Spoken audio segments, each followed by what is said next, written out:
The BBC presents My Music, a musical panel game devised by Edward J. Mason and Tony Schreier.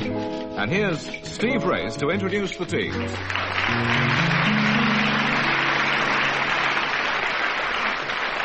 you.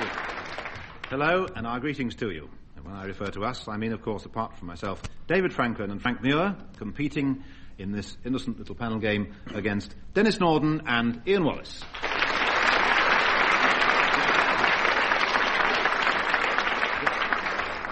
Let's celebrate the festive season by playing David Franklin some topical symphonic music and asking him what the symphony is called and who composed it.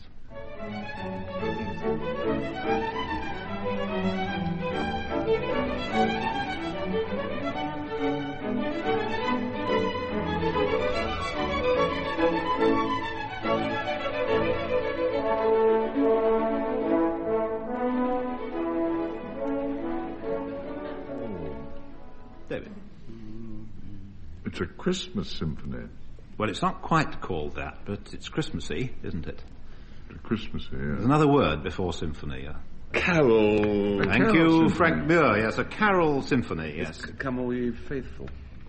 Carol. Yes. Yes. And the composer? Victor Healy Hutchinson. The Carol Symphony by Victor Healy Hutchinson. 1 mark. Dennis, title and composer, please.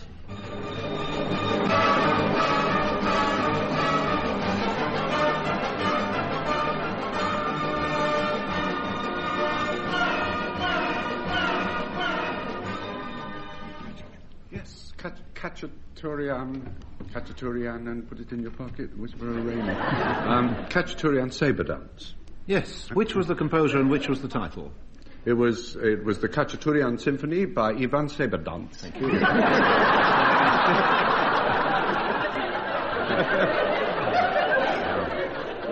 Well, I asked for the other way round. I asked for it. Yes, 2 marks.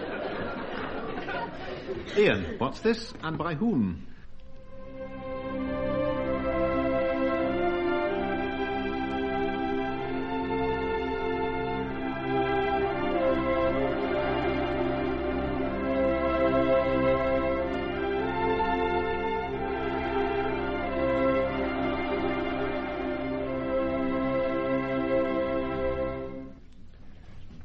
Handel. 1 mark. Pastoral Symphony. From? The Messiah. Thank you. 2 marks for Ian. Frank Muir, what and by whom?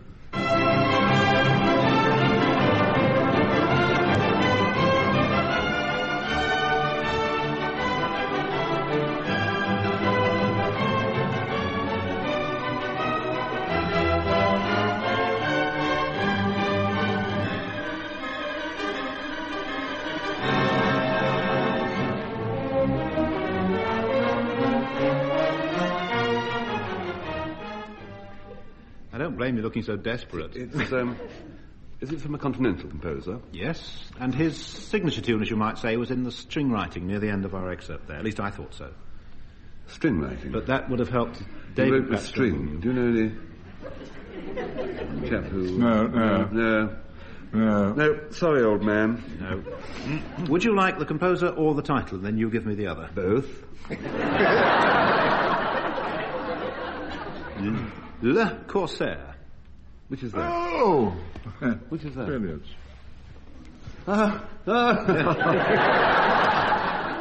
Le Corsaire. Berlioz. Yes. Berlioz. It was difficult, so 1 mark for Berlioz. We got it in the end. Odds and ends of musical knowledge now for 1 mark. David, Catherine Grayson, in 1953, played the leading role in the film biography of a famous singer who in turn had herself played the part of Jenny Lind in a film made much earlier. Who was the famous singer? Don't you know? No. Was it Grace Moore? Yes, Grace Moore is right. Dennis, what can you tell me about Victoria and her hussar? What have you heard?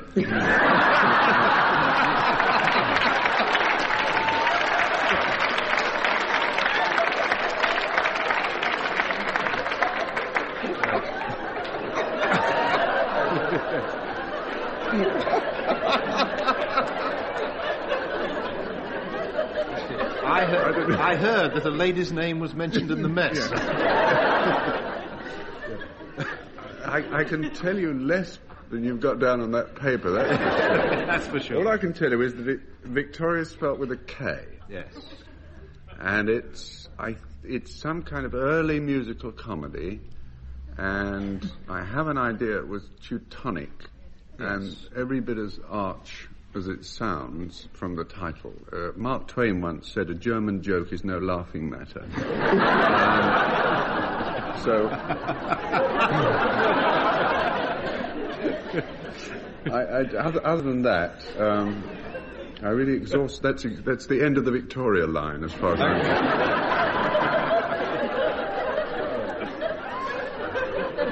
I think that's all you need know on this earth about Victorian.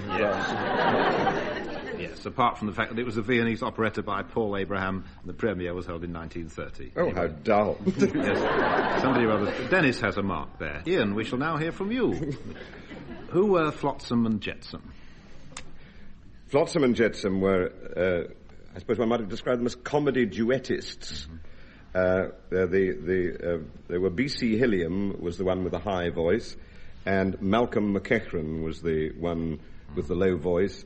And as far as I remember, they used to sing a signature tune which went, "We're Flotsam and Jetsam, and I wonder how he gets them." And he had a marvellous low voice, McEachran. They used to sing an extraordinary number. I can remember hearing it as a child on the radio that went... That's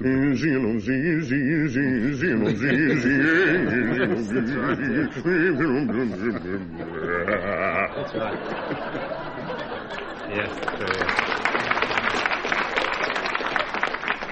And, of course, not forgetting little Betty Bouncer, who loved an announcer down at the BBC. Yes. Flotsam with the high voice, Jetsam with the low voice. I always think they got each other's names. Flotsam is, to me, a lower voice somehow than Jetsam, but that's just the way I feel. Song duettist at the piano, B.C. Hilliam. Who also wrote their own, all those songs themselves. Yeah. A mark for Ian. Frank, where will you find the tale of the Calendar Prince?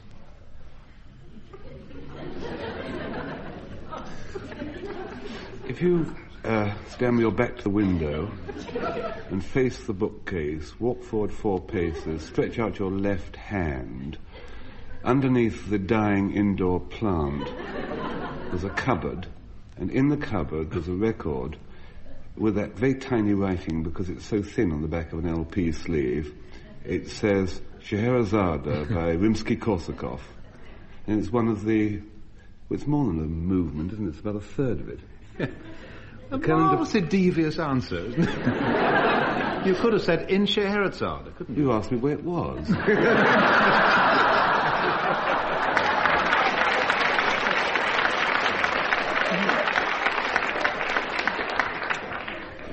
One mark. We shall call this round Time, Gentlemen, Please. So listen to the music and then tell me simply, what time is it, David?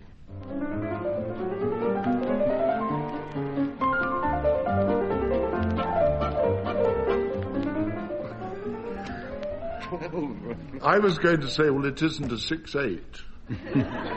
Technical time. And then Frank reminded me that you're after something else. Yes. What I said was, it's midnight in Mayfair, and David said, I know, but what time is it?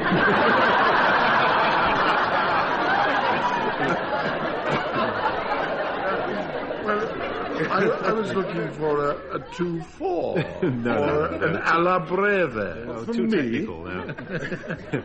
You're Midnight right. in Mayfair. Midnight is the time, of course, yes, in the song titled Midnight in Mayfair. Mark for you, David. Dennis, what time is this?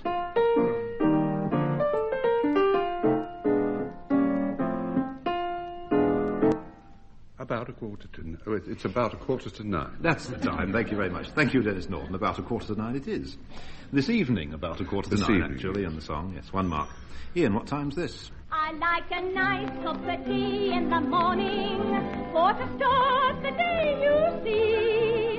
And at 11:30. Yes, It is that's absolute right. heaven. My Or idea of something. heaven is a nice cup of tea. my idea of 11:30 in the morning. Yes, mark for you. Frank, what time's this? Father, dear father, come home with me now. The clock in the steeple strikes.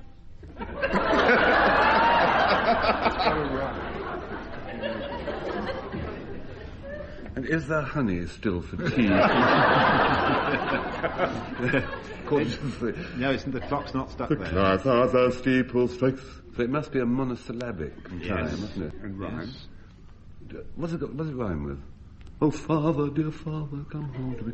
Must be closing time, mustn't it? 10, 12, 3, 1. Yes. Right. What does it rhyme with, Bun? I don't know. How many marks out of 1 for that? All right. 2. 1, all right, then 1, yes. You. Around about famous operas. For 2 marks. David, what have these in common? O Giovinetto from Turandot, Va Pensiero sul Alderati from Nabucco, and Fuoco di Gioia from Otello. All badly pronounced.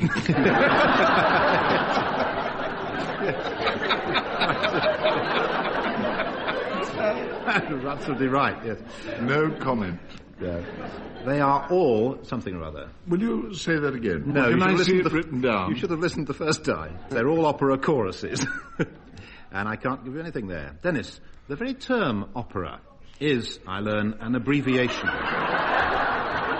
What is opera? Have I had my round? Yes. What is opera an abbreviation for? Don't you think we should let David go back to his natural colour first?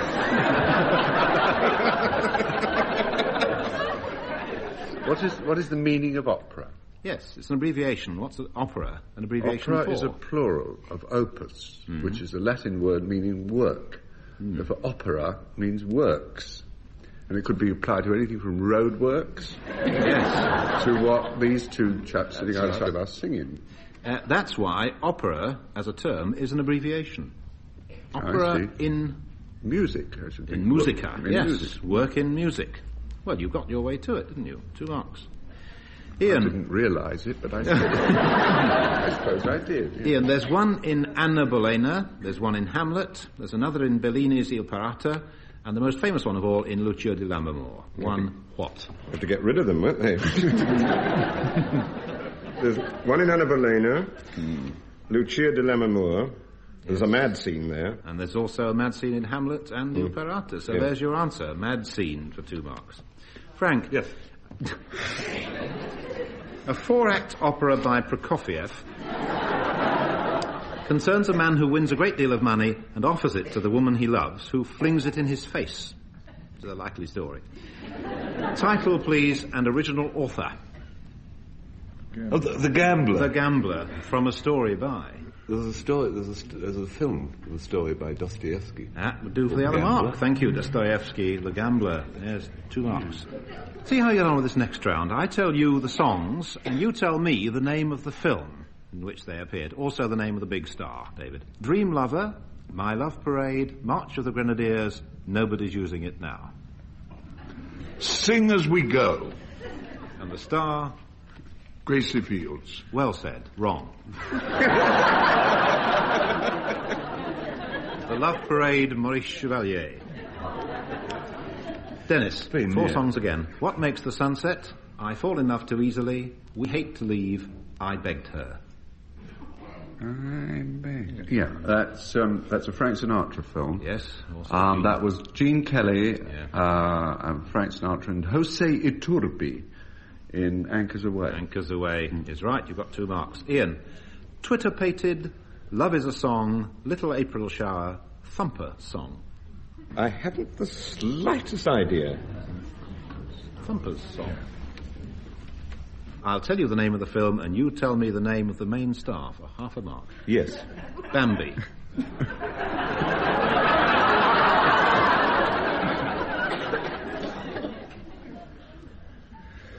Pinocchio. You're getting warm, actually, yes. Bambi. I thought you might say Thumper, actually, yes. Bambi, yes, the star of the film Bambi. Half a mark, as I promised. Frank, a film again, remember. The Sorcerer's Apprentice, The Rite of Spring, Dance of the Hours, Night on the Bare Mountain. Oh, sheer fantasia. And a star from the film, please? A star for The Sorcerer's Apprentice. Yes. Played by... Mickey Mouse, yes.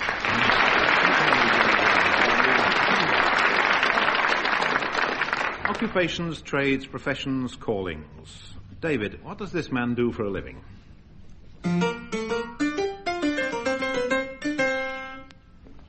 Plays the harpsichord.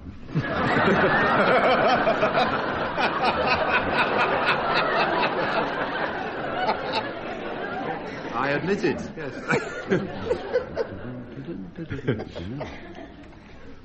Don't you know? No. Well, audience, please. Porter. Oh, Mr. Porter, what should I do? Never. That was Oh, Mr. Porter. Never. Steady. He may have played it. Did you? I played it, yes. Ah, Oh, well. Dennis, what job is this? Counts the days into years. Yes, 82 brings many fears. Yesterday's laughter turns to tears. Registrar of births, marriages, and deaths. There's a kind of look in Ian's eye sometimes, which mutely says, "Don't ask me." You know, it's like when there used to be dance bands and they used to go out of tune, and the dance man leader used to conduct in a way that says, "Don't follow me." Don't I don't know. No, from a teenage opera. Good. Oh, yes, oh, there's Frank's Grocer right. Jack. Grocer lives Jack, at the back. yes. Yeah, I didn't recognise that. Too late, I'm afraid, so no marks. Ian, a fellow countryman of yours, what does he do for a living? And this the burden of his son forever used to be. I care for nobody, no, not I, if nobody cares for me. He's being very uncommunicative about it, isn't he?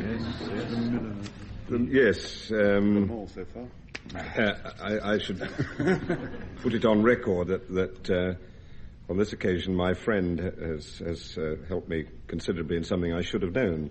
The Miller of D. Yes, so he's a miller. Yeah, a mark. Frank, I think you'd describe this as a calling. See what you think, anyway.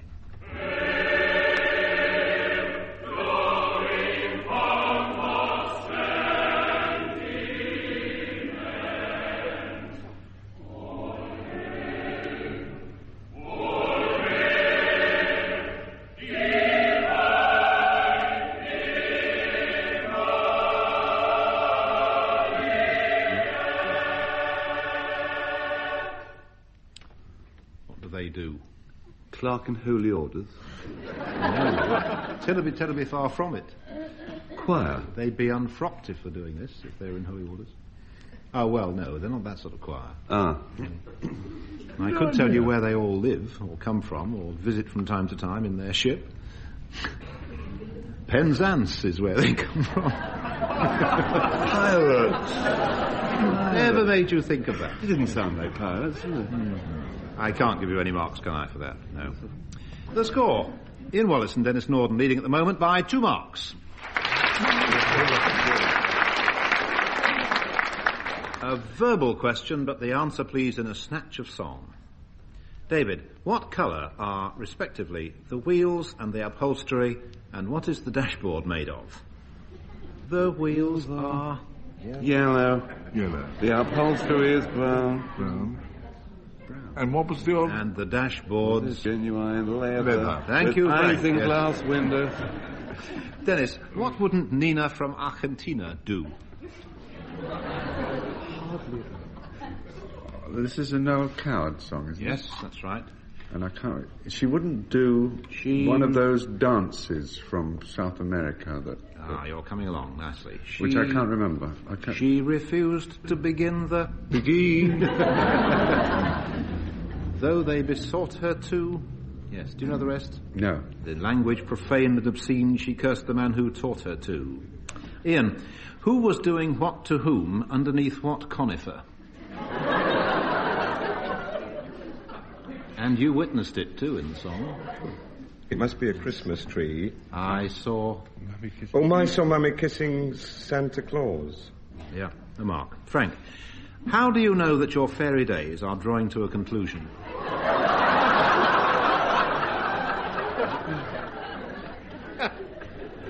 There are several answers to this. One is when your wand goes droopy. It's also when you're 40. Yes, you are referring to a song, are you not? Yes. What on earth did you think I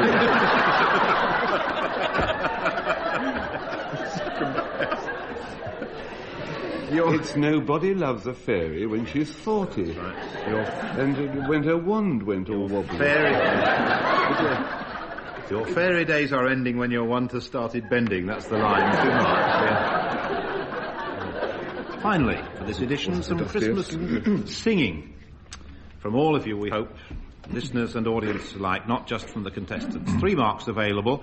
And just for a bit of fun, on this first one, which is terribly well known, David, I'm going to ask the audience to pick it up when the music leaves off, and I want you, if you will, and if you can, please, to improvise a bass part. I should be delighted. Speaking as a bass, it should come easy to you. Let's see, anyway. Here's everybody's first song.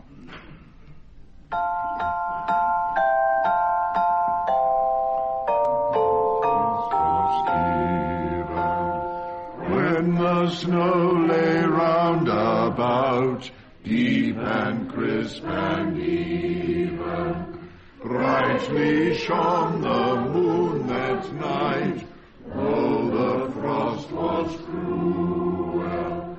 When a poor man came in sight, gathering winter fuel. Oh, yes.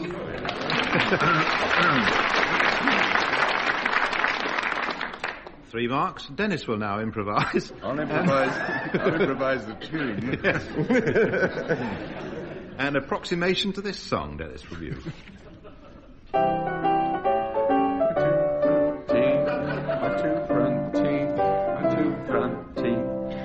Gee, if I could only have my 2 front teeth, then I could with a Merry Christmas.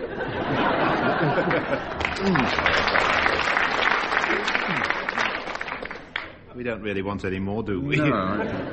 Audience. We didn't want that much. 3 marks because it's Christmas. Ian, your song.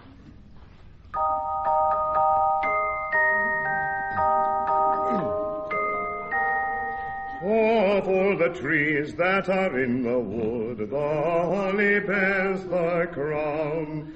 Oh, the rising of the sun and the running of the deer, the playing of the merry organ, sweet singing in the choir. Very sweet singing from the choir. Frank, yours is a slowish, longish sort of song, so we're going to start it from a little way in, the courtesy of Irving Berlin. Pick it up from where the music stops, please, and I hope the audience will again join in good and loud. Here we go.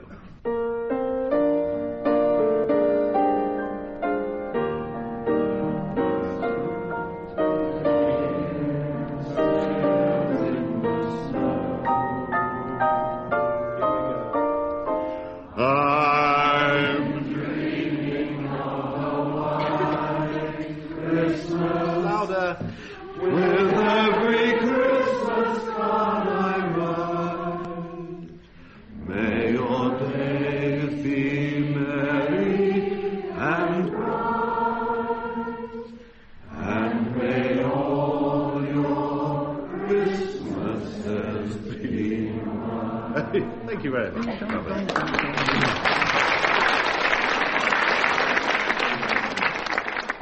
It's been my music, and I also hope this is one of the best Christmases you ever remember. The final score in this game, as if anybody really cared, the final score in this game, a victory by 2 marks for Ian Wallace and Denis Norden.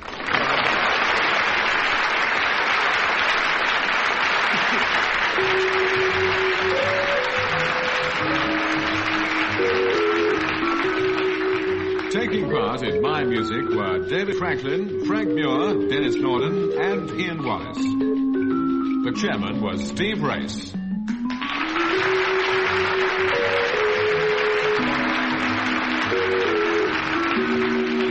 The questions were compiled by Edward J. Mason, and the programme was produced in London by Tony Schreier.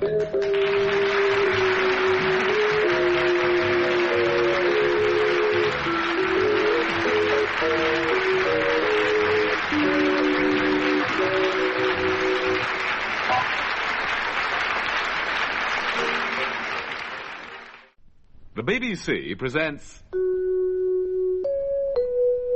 My Music, a radio panel game devised by Edward J. Mason and Tony Schreier. And here's Steve Race to introduce the teams.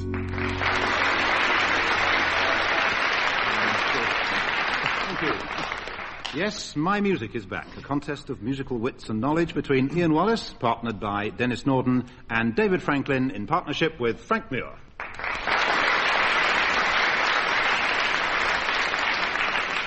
Let's begin with some music that's good and loud. 1 mark for the composer, another mark for the title. And just to vary things in this series, after all these years, we've changed the order of questioning. It's now Ian first, then Denis, David, and then Frank. Right, title and composer then, beginning with Ian Wallace.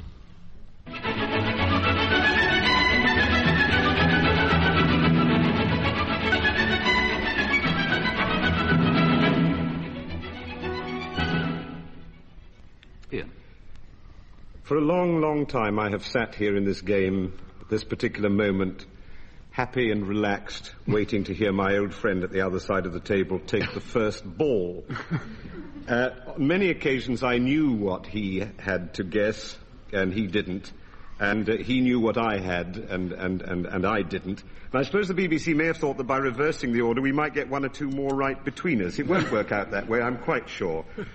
But at the crease, early in the morning, with a little bit of moisture making the ball turn a bit, I'm glad that I think I can fend the first one out of my wicket, because I suspect that this is Bizet. 1 mark.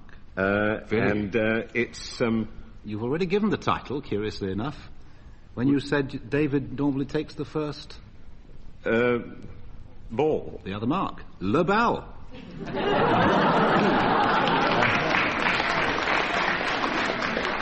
I must say, that was very lucky. That was like scoring 1 off a no ball, wasn't it? Do you know what it's from? It's from, I think, children's games. Children's games or jeux d'enfants. You're right. You have 2 marks, Ian Wallace. Thank you very much. Denis Norden, here's yours.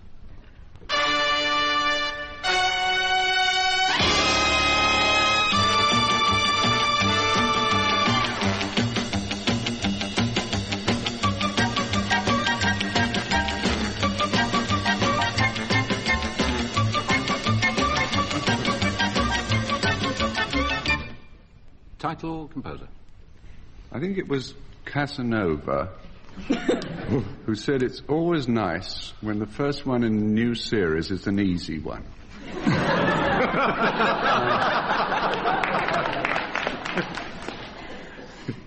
I have very little hesitation, although some, in assuming this is the Maigret theme. Yes. Which was written by Ron Grainer. There's 2 marks for you. No need for hesitation at all. See if there's any hesitation from David Franklin.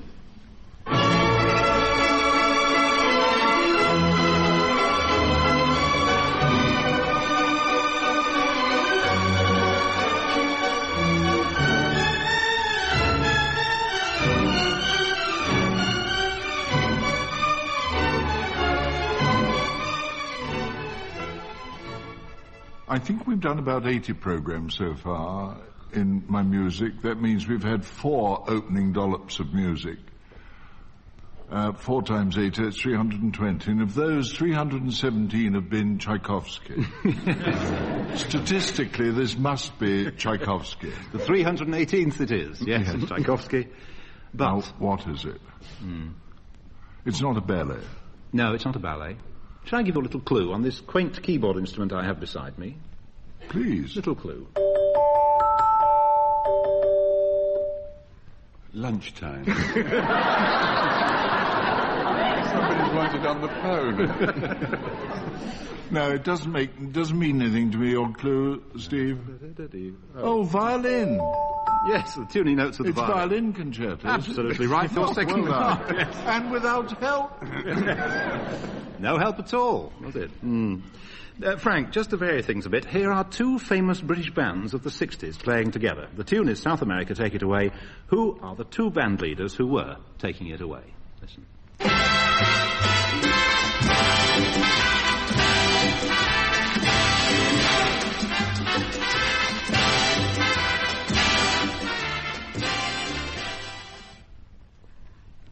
Was that, of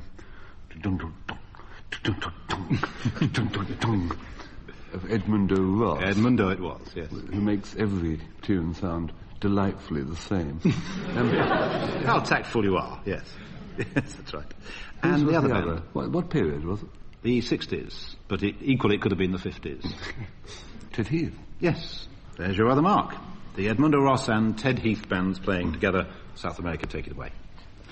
Next round, some technicalities. Ian, what's a pommer? A pommer. Pommer.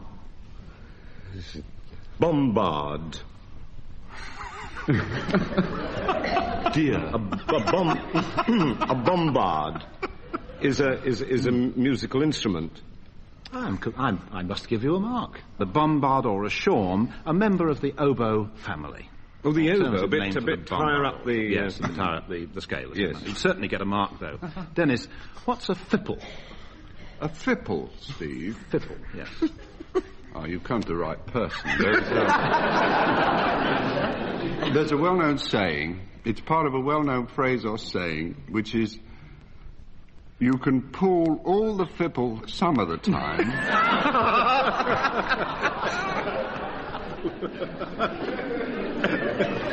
I know my knowledge of music is scanty. It could be a small fip, and if you say, what is a fip? Well, fips are what you eat with chish.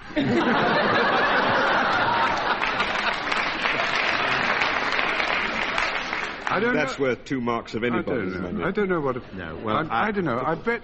It is the mouthpiece of a flute. That's what a fipple is, and that you won't want any marks for that.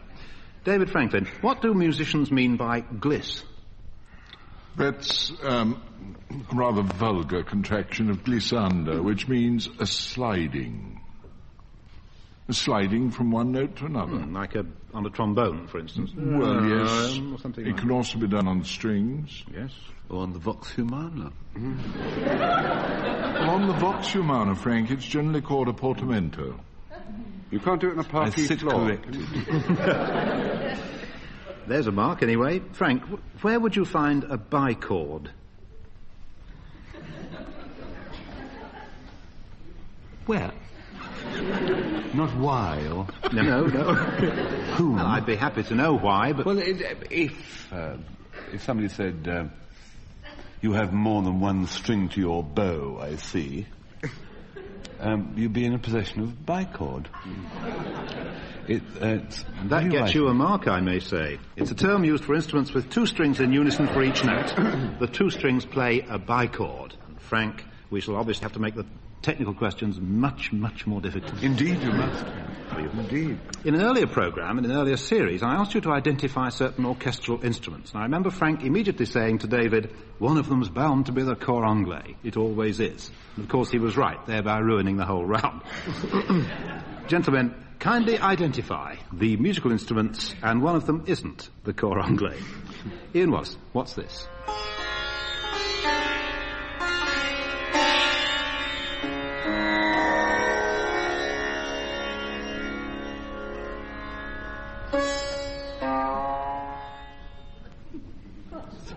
Rather reminds me of a visit that I once paid at the Edinburgh Festival to the Kabuki Theatre of Japan, who played the national anthem on instruments rather like that.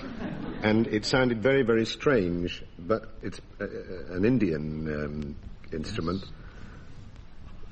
The only Indian instrument that I know is the sitar. Well, I should try that then, if I were you. Well, I'll try it. The sitar. Yes, that's right. It was a sitar you were listening to for a mark, yes. Dennis, what instrument is this?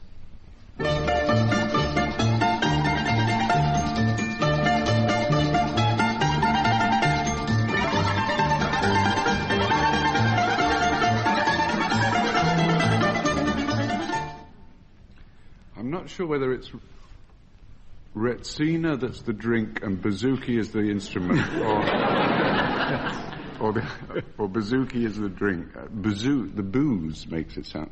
No, it's the bouzouki is the instrument. That's right. From what country? From Greece. Greece, that's right, yes. David, this is from a concerto by Vaughan Williams, but a concerto for what? Elephant.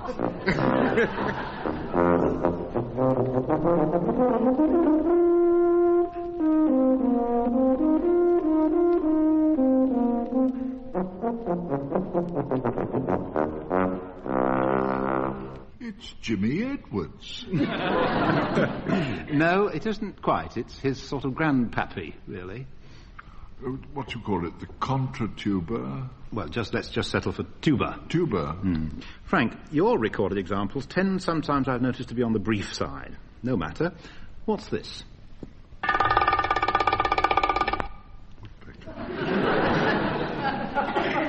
It's a woodpecker who's... No, we're back to Edmundo Ross again, aren't we? We are a bit, yes. It's actually those things which look rather like a grapefruit cut in half Yes. And clenched between the knees and tapped with the forefingers, which are called bongos. That's right, yes. Now, for the first time in my music, you'll need pencils and paper. You got them? No, I've got a pen. Is that all right? That'll do. It's the paper can't that's draw. important thing. What I'm going to do is I'm going to play a quick dash through 5 tunes on the piano, and I warn you they'll go by pretty quickly. So see if you can write down the 5 titles involved for you. And I do want, let me say, the correct titles. 5 marks available for your 5 tunes. Ian, you ready? Ready? Right. Keep forgetting it's me first. So 5 titles. Ian, starting now.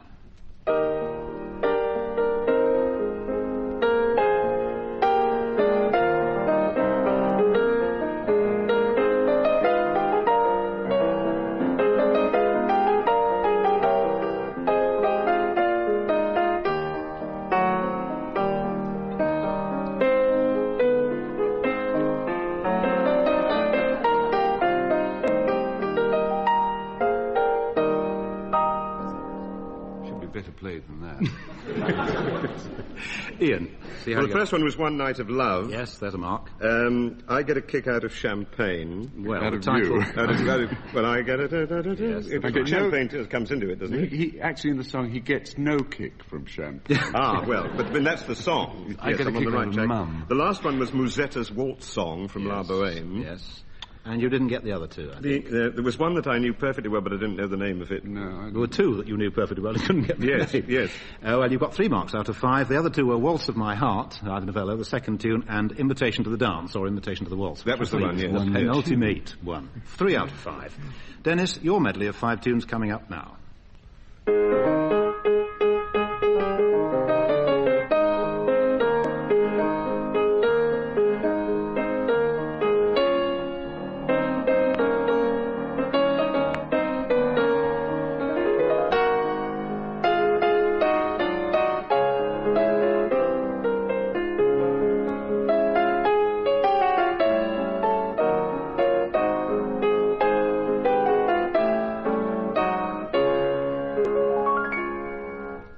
Judging by that pen, you've got them all. How have you got on, Dennis? I was drawing faces, actually. In the Mood. Yes. And then there was an Italian one, which I thought, Cherry Berry Bin. No, it isn't. By that time, you were on to another tune. Yes, it was. Was it Cherry Yes, Berry it Bin? was, yes. Good. Chloe. Yes. Is it true what they say about Dixie? Good. And And the last one sounded like a song that goes, You're always in my arms, but never in my... no, bit like that, but it didn't know. It was The Moon of Manacora. Nona Kanakura, yes. Must have been Dorothy Lamour in the front row, I think. She remembers being saronged in that. Moon of Manacora, you've got 4 out of 5. Fair enough. David, your 5 tunes now.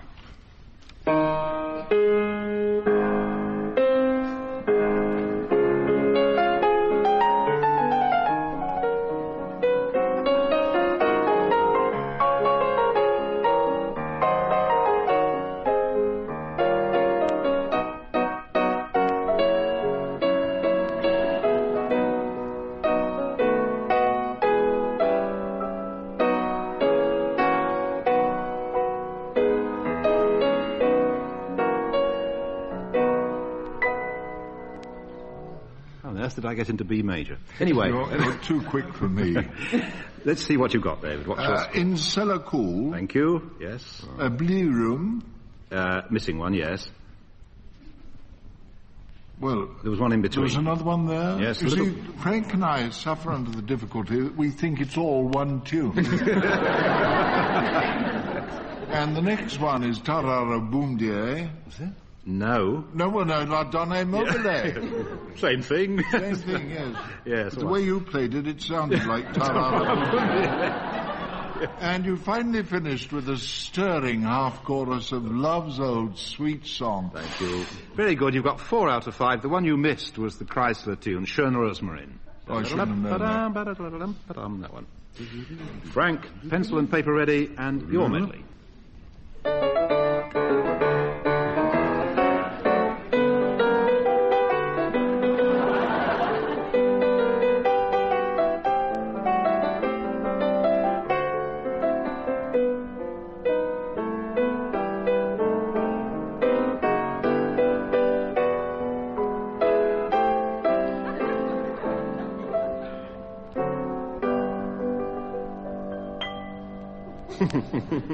Where are the other two?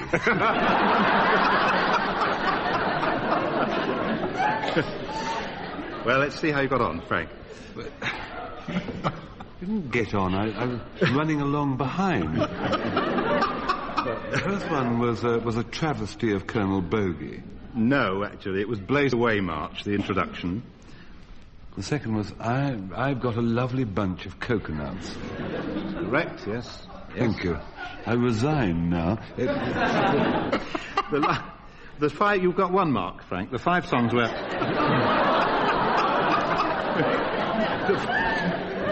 The 5 songs were Blaze Away, I've Got a Lovely Bunch of Coconuts, which is the one you got, Fly Me to the Moon, in other words, I'm in the Market for You, and Someday I'll Find You. I'm in the market for you.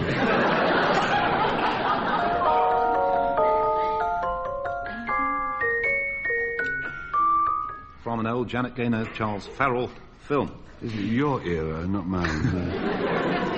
I'm your mate. And a round on opera.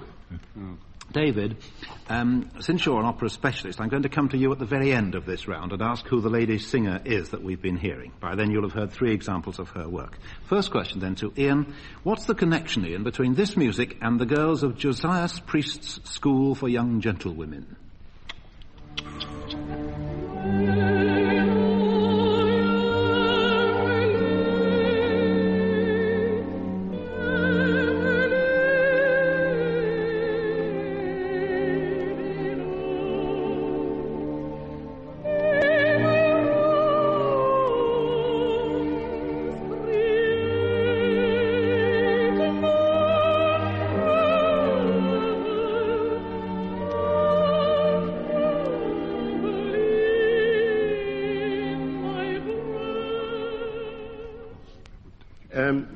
This is Purcell. Yes. And you want the name of the opera? Yes, please. It's Dido and Aeneas. Yes. And I didn't know that when you started off about Josiah, whatever it was, I thought we were going to say for gentlemen, and that was completely going to fox me. But I do know that he wrote it for a girls' school in Chelsea. That's right. 2 marks there out of 2. Dennis, same singer. Listen to a line or 2 sung in a scene by the harbour, and then tell me the harbour where. On the painted banks of Moor, there is sinful crocodile, there's hypocrites that murders all, and God's the authors of the past. Now, that was lovely, and it helped David, but you don't need to have heard it to answer the question, do you, Dennis? Steve, I am so far out of my depth that I don't think even air-sea rescue could help me. But it's Greek mythology.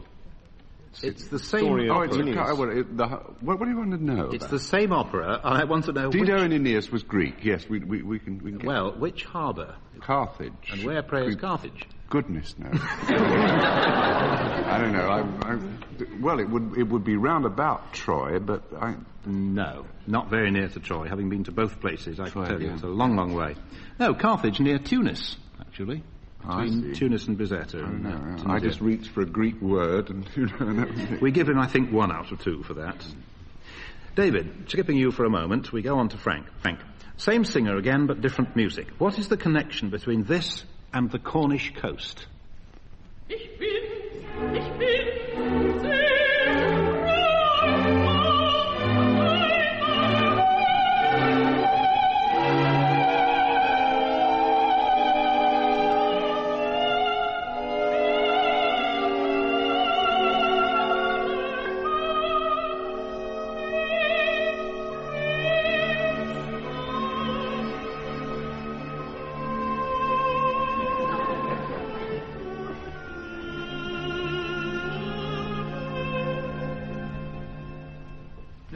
This is the story of Tristram and a soldier. Who, it's a Cornish legend. Pretty Cornish. He fell down a tin mine and I won't bore you with the details, but it is based on a Cornish legend. Yes, part of Tristan and Isolde set in a castle on the Cornish coast, and that was the part of the closing scene. 2 marks. So finally, we come to you, David. Simple question. Who was the singer in those 3 extracts, and what was her nationality? Danny Lover. I would have known who the singer was if you hadn't stopped it just before she sang Remember Me, because in the recording she always sings Remember Me. It's the one sign in that particular aria that she's not English by birth. Yes. It is, of course, Kirsten Flagstad. That's right, and her nationality by birth? Norwegian. Norwegian for your 2nd mark. Thank you very much, David, yes. The boy.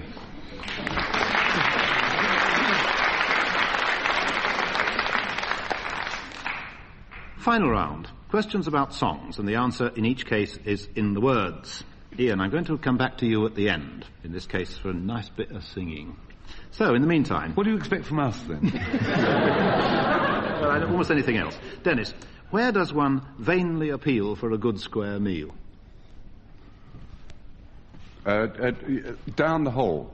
The cry comes echoing down the hall, you get no bread with 1 meatball. I can't really deny it, I don't think. Oh. Darren? Literally, the line comes from something... Oh, I've just had a note handed to me, a bit of... a late bit of news here. Devon. Well, yeah. I don't know why. Ian, can you say why you wrote that down? Yes, I can say why I wrote that down, because it comes from a song by Vivian Ellis called Uproarious Devon. What's that? You don't want me to elaborate on that? Just that couplet. What's the couplet there? You've come to Devon, glorious Devon, where you're woken up at 7 and you vainly appeal for a good square meal, and you're hungry by 11, where Devonshire cream is a foolish dream, like demanding the keys of heaven, and you vainly appeal for a good square meal in Devon. And you get no bread with 1 meatball. You get no... 2 marks, anyway. And I love Devon, personally. You get no dream with clotted cream. David Franklin, who doesn't plant potatoes, and what happens to people who do? And them as plants 'em is soon forgotten. That's right. 2 marks for you. Frank, what are the Rockies and Gibraltar made of? Although the Rockies may tumble, Gibraltar may crumble, they're only made of clay. Clay. That's right. But Ira Gershwin. Our love is here 2 marks to you. To stay. And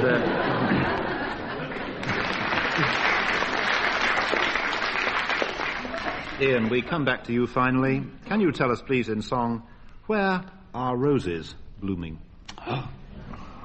In Picardy. In song. Sing it. Sing. Please. Just sort of like that. Do you have a favourite key? Would you 5 your verses. key? You choose me a key. B flat. What is that going to take me up to? I've got to be very careful with It's going it. to take you up to E flat in the rather impressive bit of the end. That's all right, yes. Roses are shining in Picardy, in the hush of a silver dew. Roses are flowering in Picardy, but there's never a rose like you, and the roses will die with the summertime, and our roads may be far apart, but there's one rose that dies not in Picardy. 'Tis the rose that lives in my heart.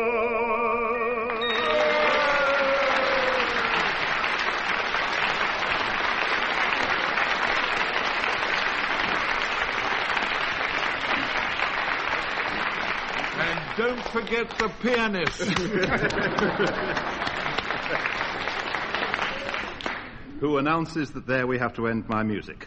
Thank you very much, Ian. A victory by half a mark for Ian Wallace and Denis Norden. Goodbye.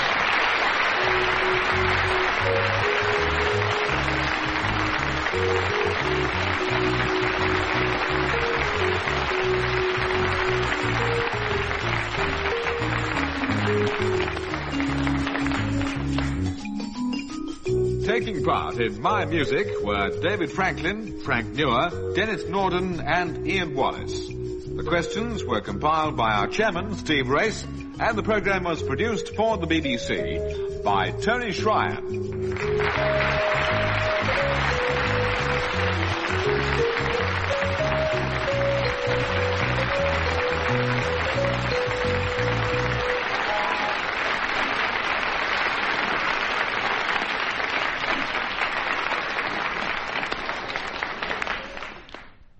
The BBC presents My Music, a radio panel game devised by Edward J. Mason and Tony Schreier. And here's Steve Race to introduce the teams. Thank you. Another My Music begins here. As always, Ian Wallace is partnered by Denis Norden and David Franklin by his mate, Frank Muir.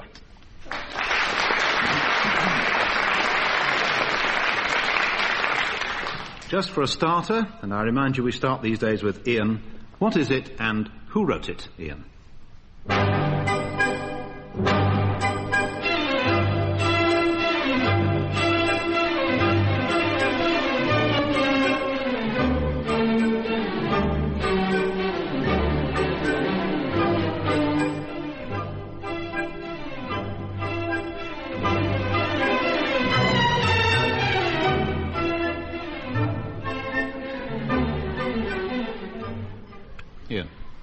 Entrechats and pas de deux, ballet music. That much I know, very little else. So now we start the process of elimination. I take it that I'm right about it being ballet music. Yes, yes. Yes, good. There's a lot of ballet music, isn't there? We must be we mustn't hang about here. The usual form book is to start with Tchaikovsky. No. I didn't think it was, actually. Come south. I mean, that's eliminated a great deal right away. Right. Now we can... South from there, same century. South from there, south of Russia. Yes. Well, it's not Indian. Extraordinary geographical mind you have. No, I was going boldly south, you know. Oh, yes. It's not from the Solomon Islands. No. Clear that up. You know. Not Australia. Not a touch of the Gunos. No. Right nationality? Delib. No. I think shall I just kill it and move on with the show? Kill it stone dead, yes. It's the Argonnaise from Le Cid, ballet music by Massenet. Yes. No marks, I'm afraid. Dennis. Very nice. Different kind of music, Dennis, but again from you, title and composer, please.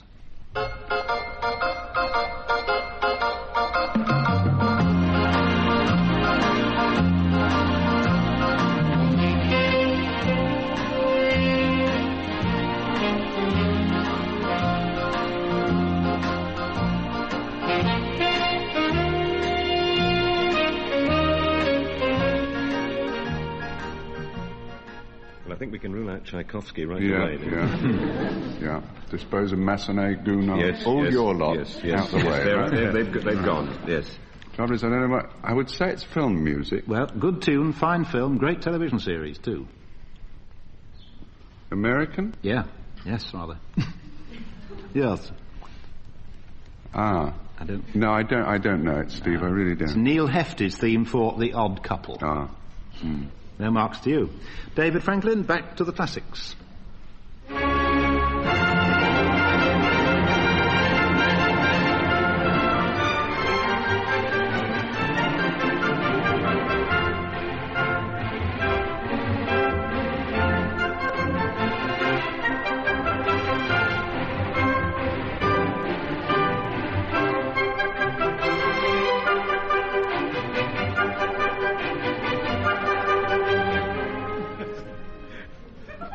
Finger signs. Yes.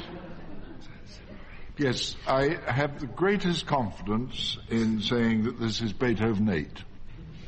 Beethoven 8 what? Symphony. Yes, all right. Could have been the 8th lamppost from the left.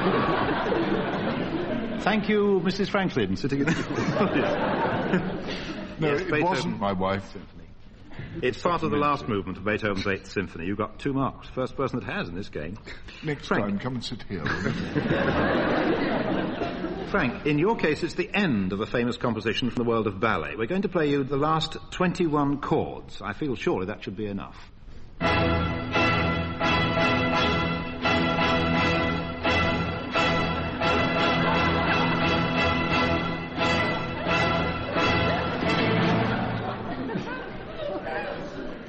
It's the ritual fire dance. Yes. It's the embers of the ritual fire dance. Bye.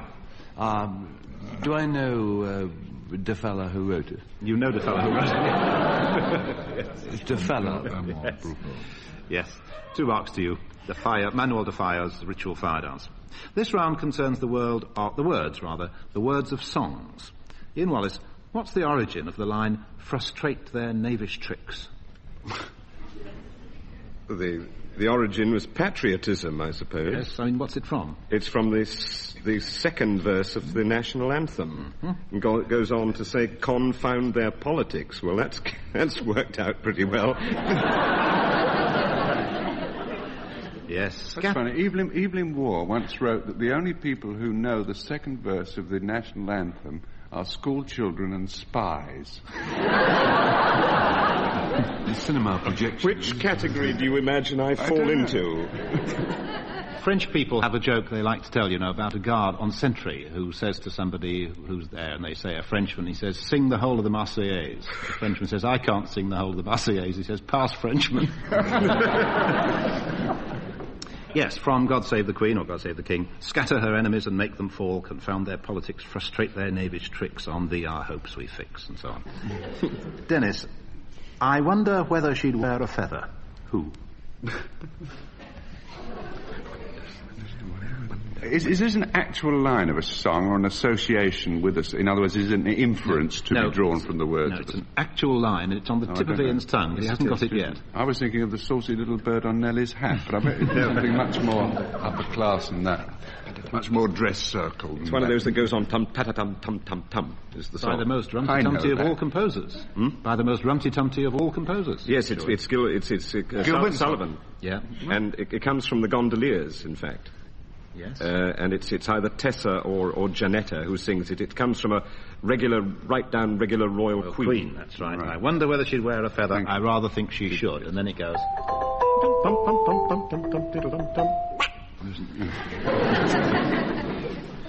Donald Duck is at present appearing in the Gondoliers. Thank you, Ian. You are not a spy. 2 marks to Dennis's side. David, where would you find Doctor and Saint?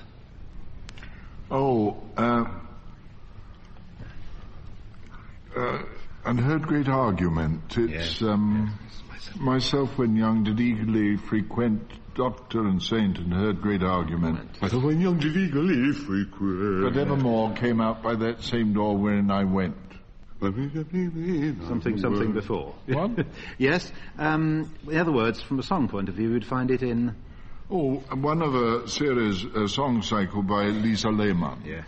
Words by Fitzgerald, his translation of the Rubaiyat of Omar Khayyam. Couldn't be better for your 2 marks, thank you.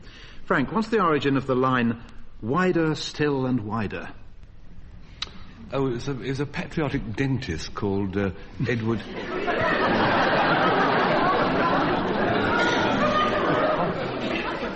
Edward Elgar. And it's in the words applied to the Pomp and Circumstance, March number 1, isn't it? Isn't it? Yes. Do you know whose words, by the way? Why does it's rather like there's a lovely line from Andrew Marvell about my vegetable love will grow vaster than empires and as slow, more slow. Yes. More slow, yeah. And an awful sort of... Do you know who wrote the words? I'm trying to Land of Hope and Glory. Obfuscate the fact that I don't know the words. Hey, who wrote the words? Somebody in the audience knows. Sir. Benson. A.C. Benson it was, yes. Thank you very much, sir. Really? Wrote the words for Elgar's Land of Hope and Glory. Anyway, you have your 2 marks, Frank. All the record extracts in this next round are by the same singer. When it comes to your turn, David, I'm going to ask you who she is, so be listening in the meantime. Ian, first then, what is this aria? Which opera is it from, and who composed it?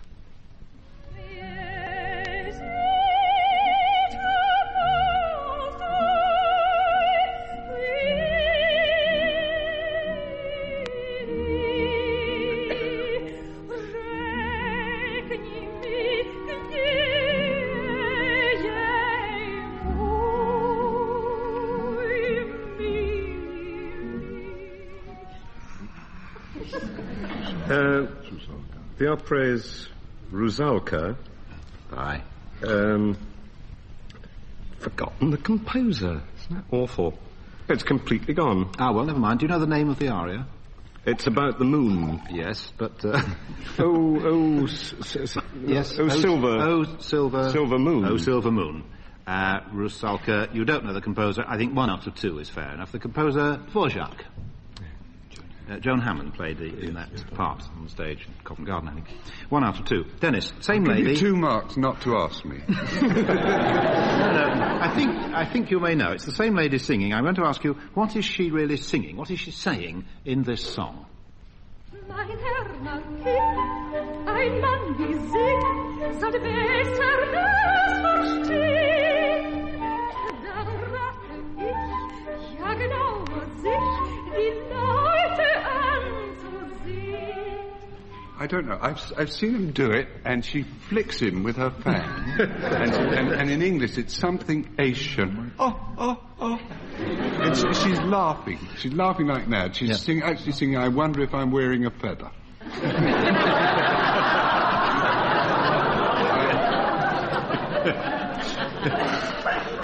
When did you last see your feather? It's jollification or something like that. No, I can't really give you any marks. No. She's singing, in effect, you amuse me, my dear Marquis, suggesting that I'm a parlour maid. You should be more careful who you accuse of belonging to the lower orders. She's singing that kind of thing in the opera, you know, I think, Ian, the operetta this is from. Fledermaus. Yes, Die Fledermaus, yes. Well, I think 1 out of 2. She was being witty and tapping people with her fan. 1 out of 2.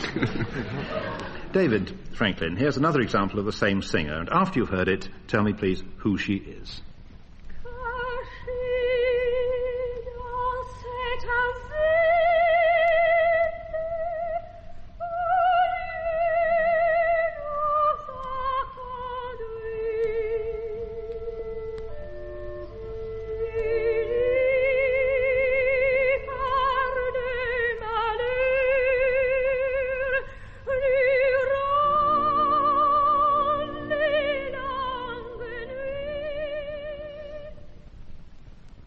Very quiet. Before this round started, Frank said with great confidence it'll be Vera Lynn. Oh, I'd heard them sing. I know, but now I'm not so sure. No. Something has made you think otherwise, is it? Yes. Like, for instance, the fast vibrato I noticed there, the very young, clear tone. Have you any ideas, seriously, who it is? No, I think this is terribly difficult. Born, I think so, and I'll therefore tell you, born in Germany of Russian-German parents, and born in 1920. Oh, same as me. Well, rather youngish. It's not you. No. I'll tell you who it is. You can't win them all, David. You haven't won this one, I'm afraid. It was all three examples by Rita Streich. Lovely, lovely voice. Frank, that last excerpt was the last excerpt we heard was the Berceuse from Godard's opera Jocelyn. What is meant by Berceuse? It's French for naked sisters. Shepherd's dance. Oh, or, on the other hand, if the naked sisters are shepherds, it could be a shepherd's dance. Little sleepy shepherds. Dozy almost, one might say. Bubbas. Yes. It's a bubba, a cradle song. Ah, yes. A lullaby or cradle song from the French bercer, to rock to sleep. And you've got a mark.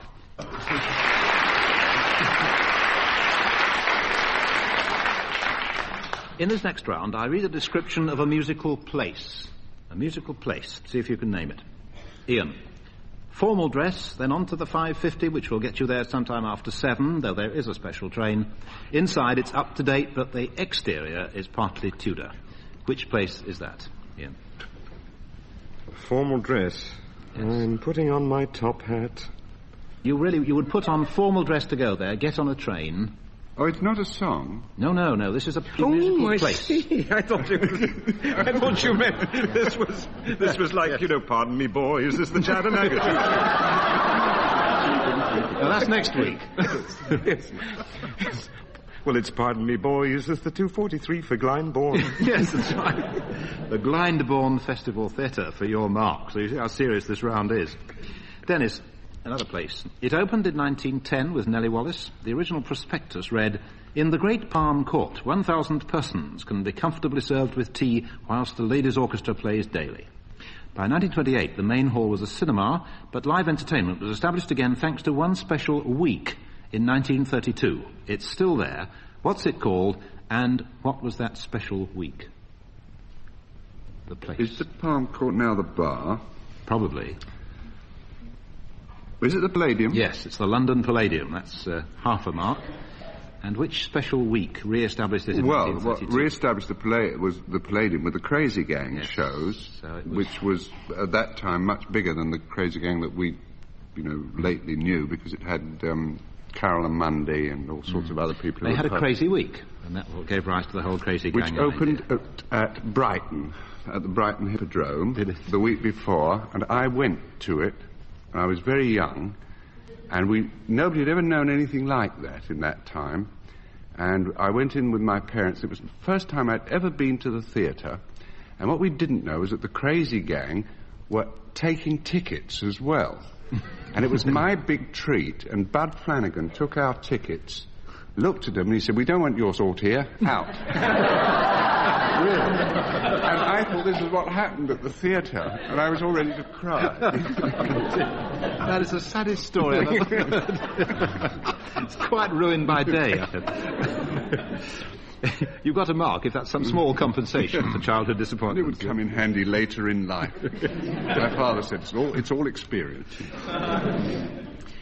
Your father said you'll need it for Steve Race's game later on. David, another musical place, you.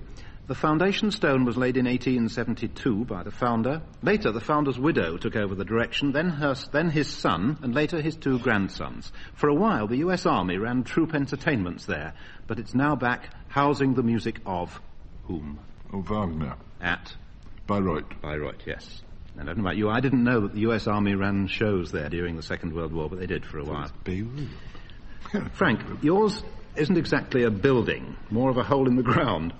It's basaltic, igneous, columnar, and a composer from Hamburg went there in 1829. The clue is hole in the ground. Really, yes. Basalt. Yes. Igneous. Yes. Columnar. Columnar. And the composer went there in? 1829. Is it the Devil's Causeway? No. Well, there's not hole in the ground. Very much the same kind of thing. Very much the same kind. I could give you a marvellous hint on my... Try the Hebrides. Ah.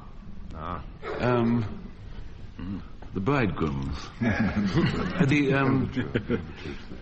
The overture to the Hebrides. Well, yes. Mendelssohn. The place?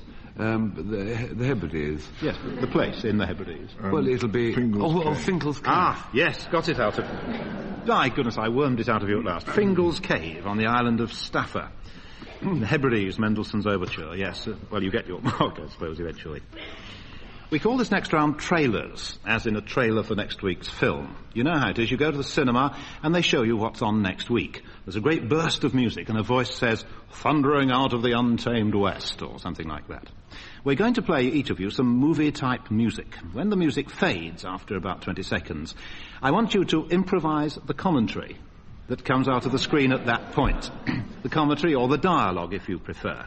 It might, of course, be a feature film. It might be a documentary film. That's up to you. So dialogue or commentary from you as the music fades. All clear? Right. Ian, when the music fades, in you come.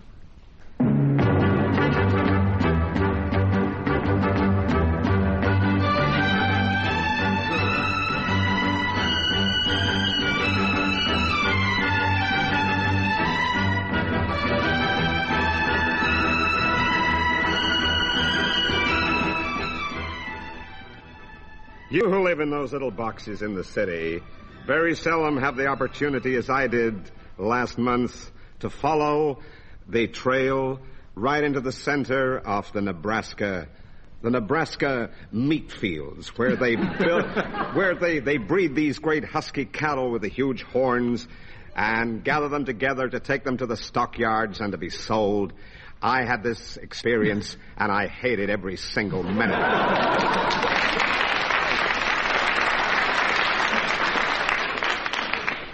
A proud 2 marks out of 2, Ian. Lovely. Thank you very much. Dennis, your turn, and come in when the music fades, as before.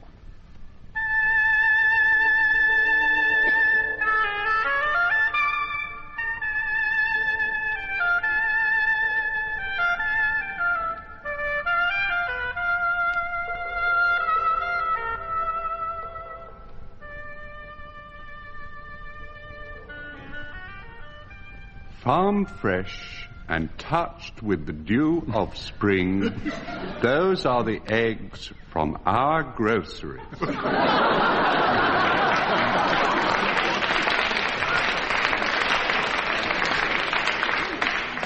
Yes, indeed. I hadn't thought of commercials. It's funny. Why not? Yeah. David Franklin, your turn.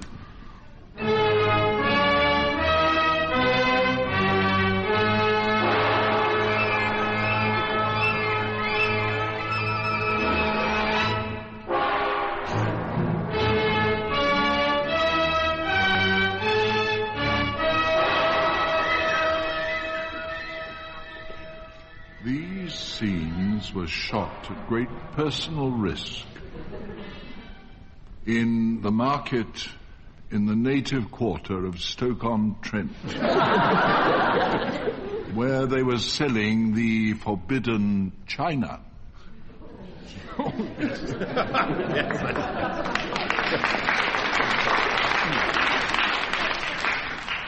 Bit of a potty answer, but I'll accept it. For 2 marks. And let's have Frank Muir's film.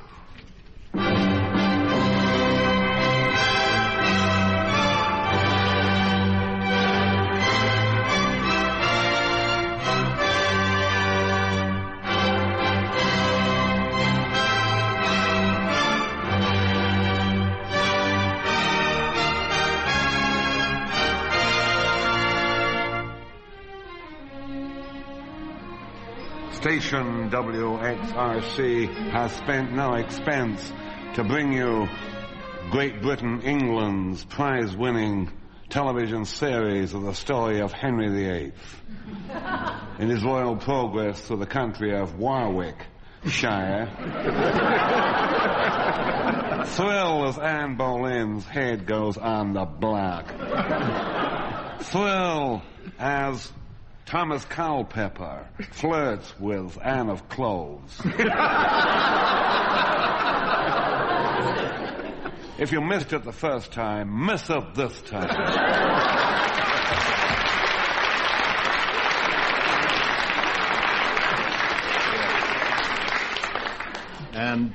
2 worthy marks there, yes. In this final round, the answer you will find is in the words of a song. Ian, I'm coming back to you at the end for some singing. So, in the meantime, we start with Dennis. In your case, Dennis, just tell me, what have I seen in every bar across the Argentine? And I see toasts to tangerine, drunk in every bar. Raised in every bar across the Argentine. You're right for 2 marks. David, how long is it since you called me baby doll?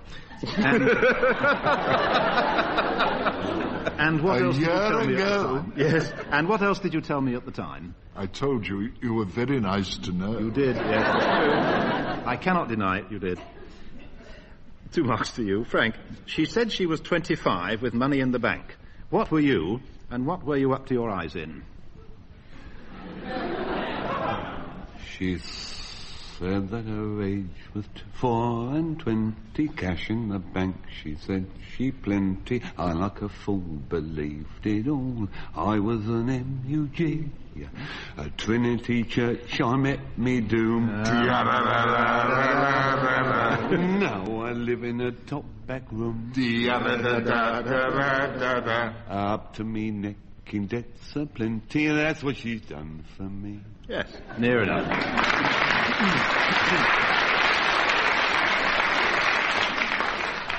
2 marks. Ian, back to you for a closing bit of singing. Your question, what did you see when you looked over Jordan?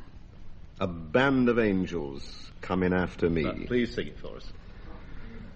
Swing low, sweet chariot, coming for to carry me home. Swing low, sweet chariot, coming for to carry me home. I looked over Jordan, and what did I see? Coming for to carry me home.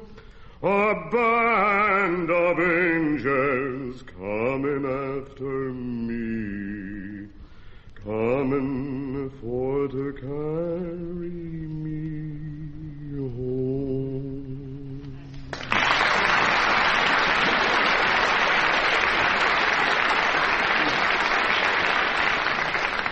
Now you know why he gets £1 more than the rest of us. Thank you, Ian, for 2 marks. And that's the end of our programme for this week. A victory by 4 marks for David Franklin and Frank Muir. Goodbye.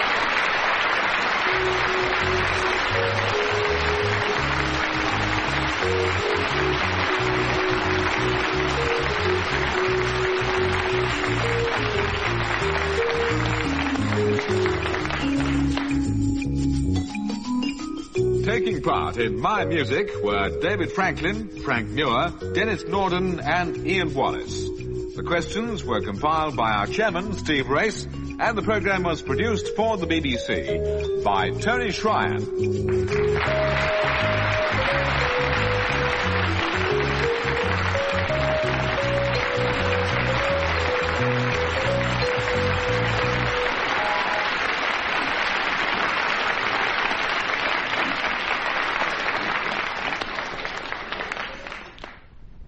The BBC presents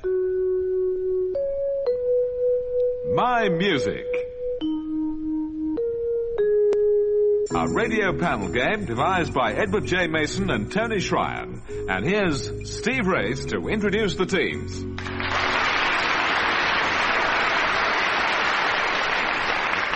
Thank you. Another edition of My Music. Same old contestants. In other words, Ian Wallace and Denis Norden competing in musical knowledge against David Franklin and Frank Muir.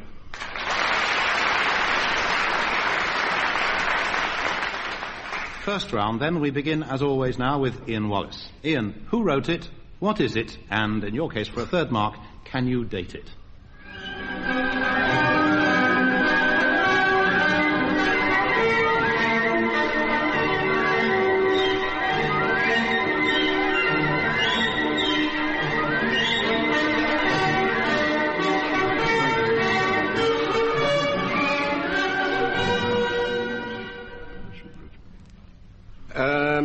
It's the signature tune of the mounted division of Women's Lib.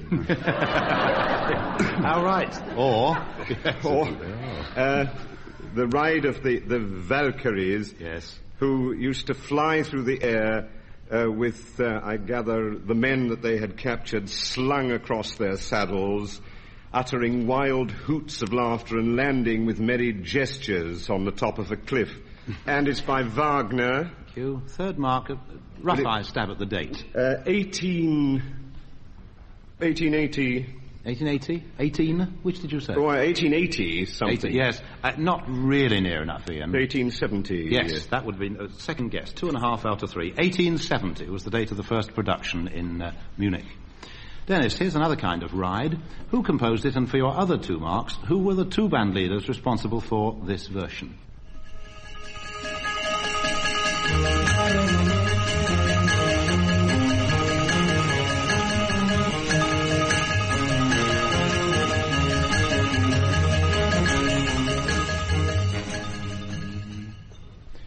You mean that 2 band leaders got together and did this?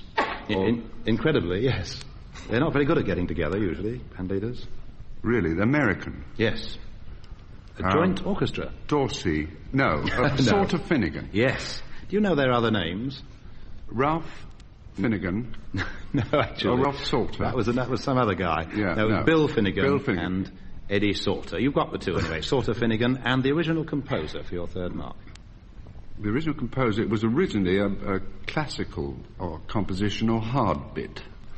But I don't know who do you have any idea? Haven't the slightest idea. No, As Sid Field would have said, written by my good friend Prokofiev.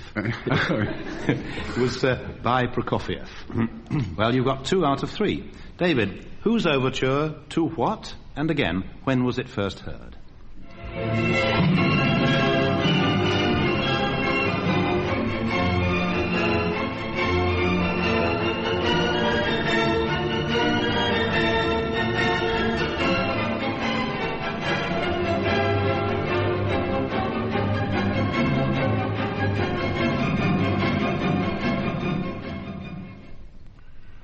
It's Smetana's overture to the Bartered Bride. Yes. Good. It took place in Bohemia. Yes. And she's sometimes known as the Bohemian Girl by Balfe. Or, if you prefer it in French, and who wouldn't, as La Bohème by Puccini or Leoncavallo. I don't quite know where that leaves us, but well, let's just say you were right the first time. I'm just establishing the ground while I work round to the date. Yes. Smetana, the overture to the Bartered Bride. 1885. Not near enough, I'm afraid. 1866, first heard in Prague. So far away, I think I can only give you 2 out of 3. I'll rescue us, don't worry. Right. Don't worry. Frank. 1742. Frank, this is a song about a big news story. Who was the heroine concerned? What did she do and when? Since you won the praise of every nation, you have filled my heart with admiration.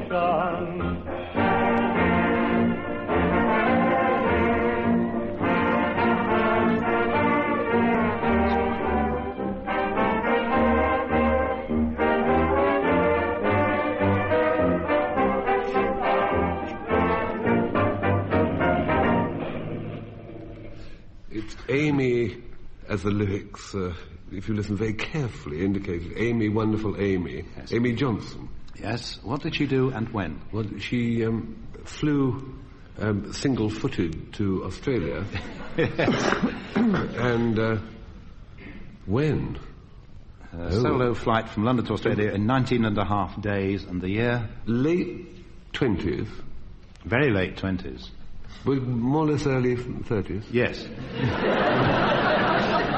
I would think 1931. No, more like the late 20s than that. More 1930. Yes.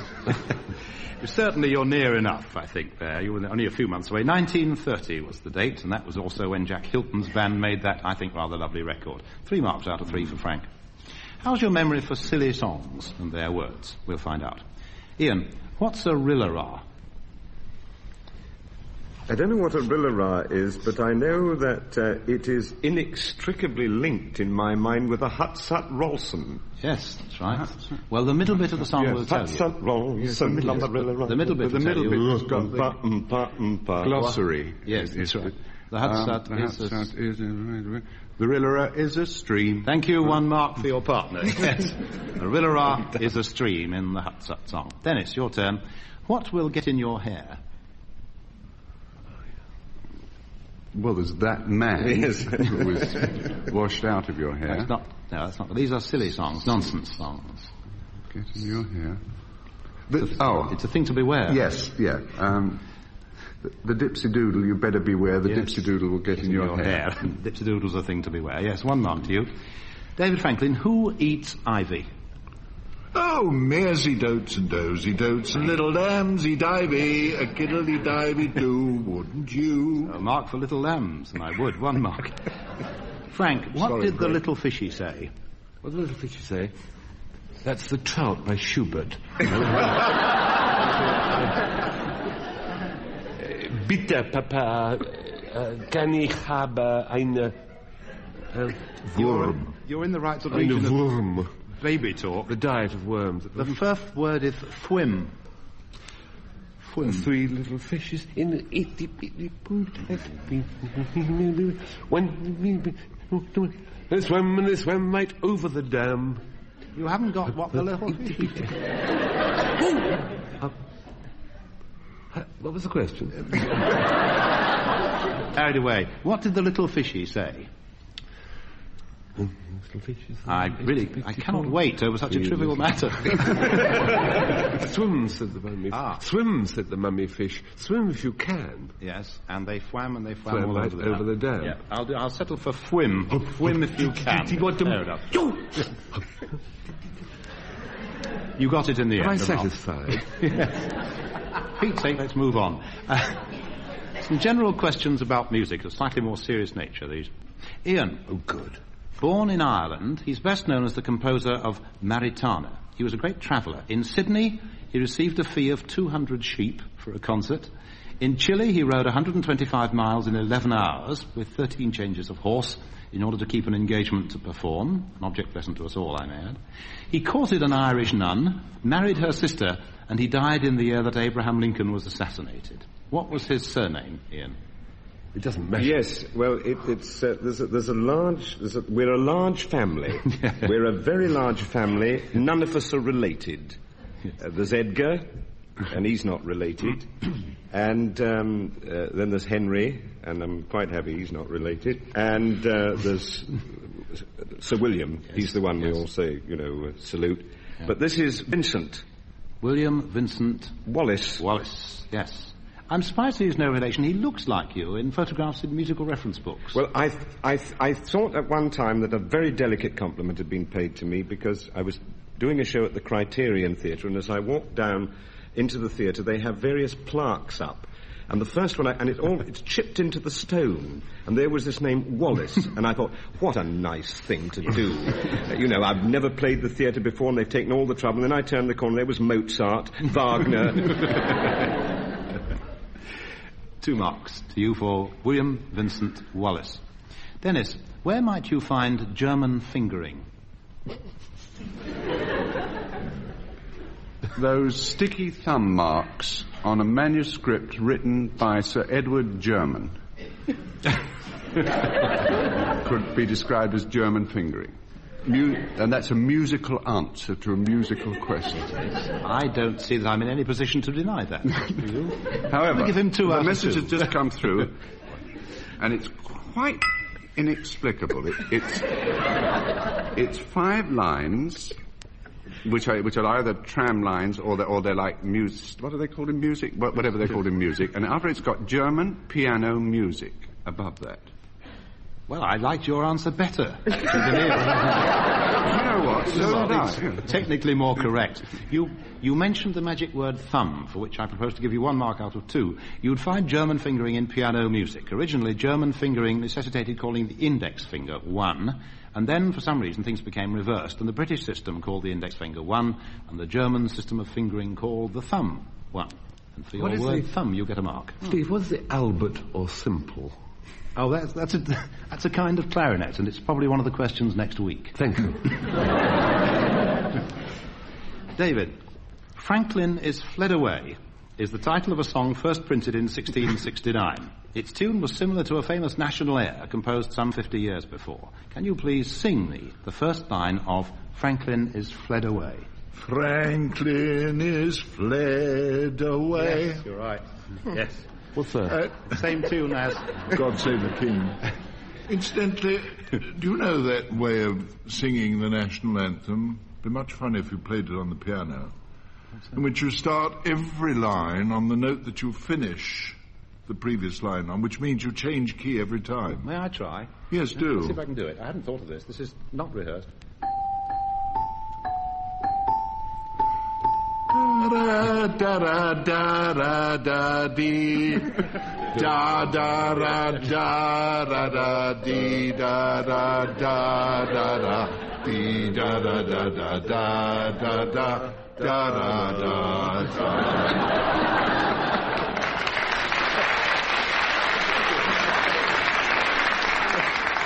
2 marks for you, David, for singing Franklin is Fled Away. Frank, how would you describe a Hebrew lyre? Musical instrument. Yeah, you're no fool, are you? That's right, yes. A nose flute. Oh, no. Jew's harp. Wouldn't like that. No. You've got a mark for harp. A small, ancient harp played with a plectrum. Let's see how we're getting on with the score. Leading by a mere half mark, David Franklin and Frank Muir at the moment.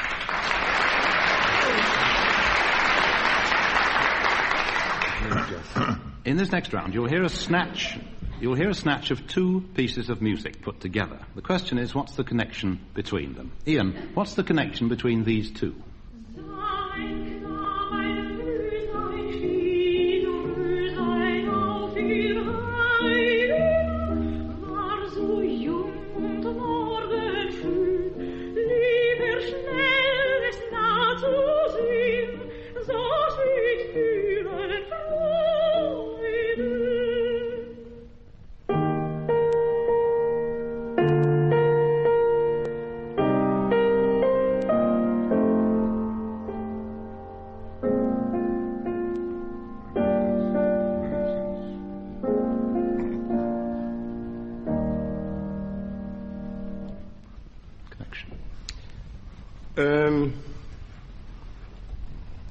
Presumably roses. Yes, more than that. You could go further.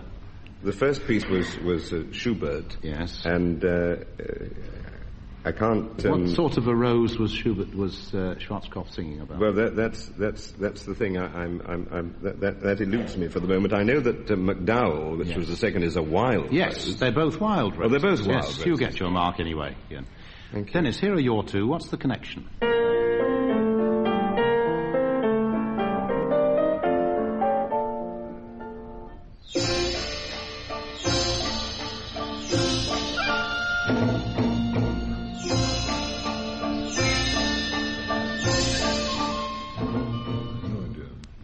Well, they both come from films except the first one. I think it must be Cats. That's right, The first one is from Ace of Clubs. It's Chase Me Charlie over the garden wall, and it's sung by a cat about a tomcat.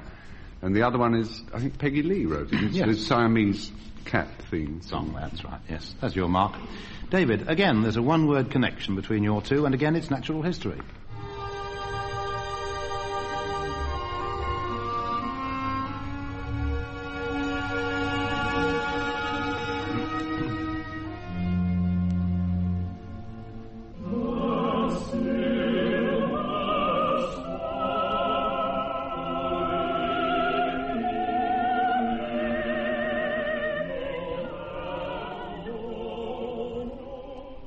Slight hint there, perhaps? Swans.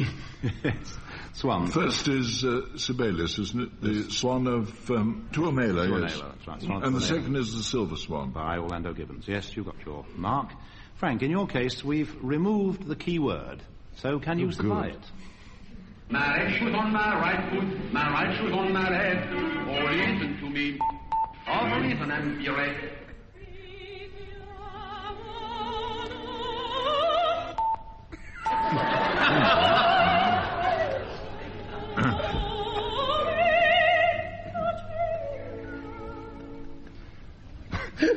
The first one was Funny Little Good for Nothing. Yes, sort of. And the second was Tragic Little Good for Nothing. And they're both Mimi. Yes, Mimi was the removed word. They call me Mimi La Boheme, and Maurice Chevalier's Mimi. A mark. This next round will really make things hum, I think. Ian Wallace, for you, for a mark, what is bouche fermée?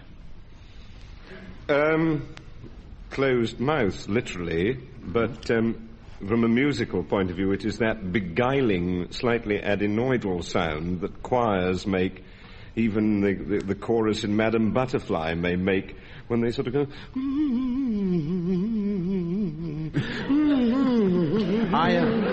I had a bet on with the producer that for once you would reply, humming.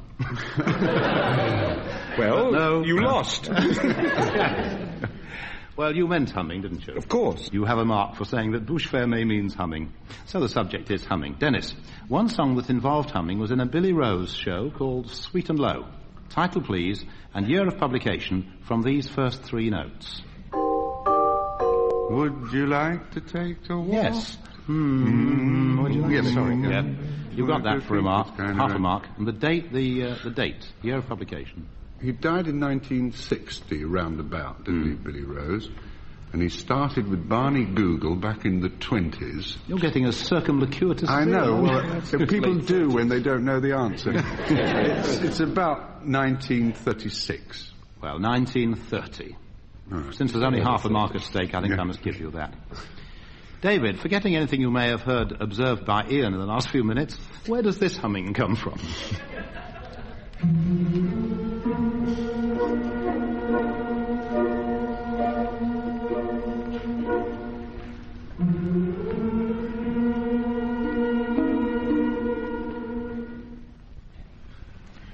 It's from what used to be, at the first production of Butterfly, the middle of the second act, which is now the end of the second act, because after the first performance it was made into a three-act opera. Mark. Frank, still on the subject of humming, can you oblige us, please, with a little, perhaps, of one of the hums of Pooh? Winnie the... Yes, Winnie the... Oh, Winnie the Pooh hum.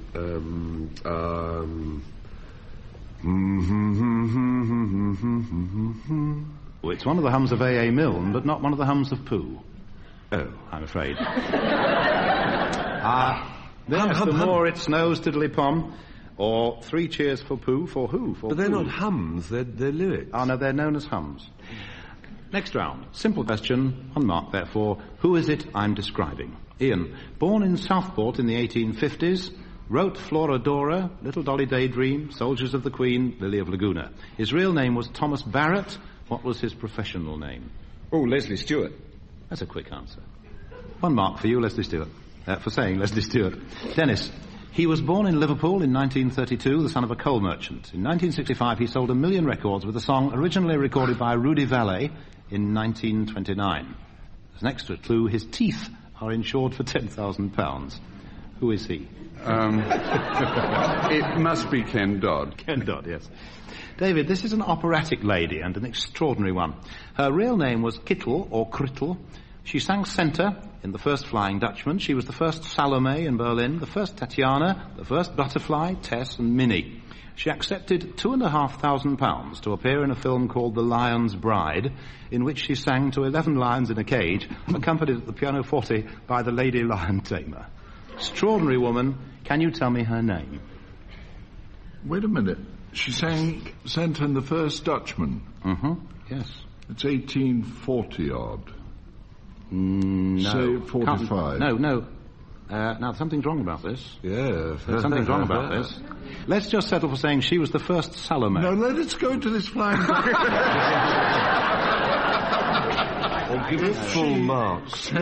She sang center... If she sang in The First Dutchman in 1845... Maybe she didn't sing centre, maybe she sang outside right. And she also sang The First Butterfly, which is 1904.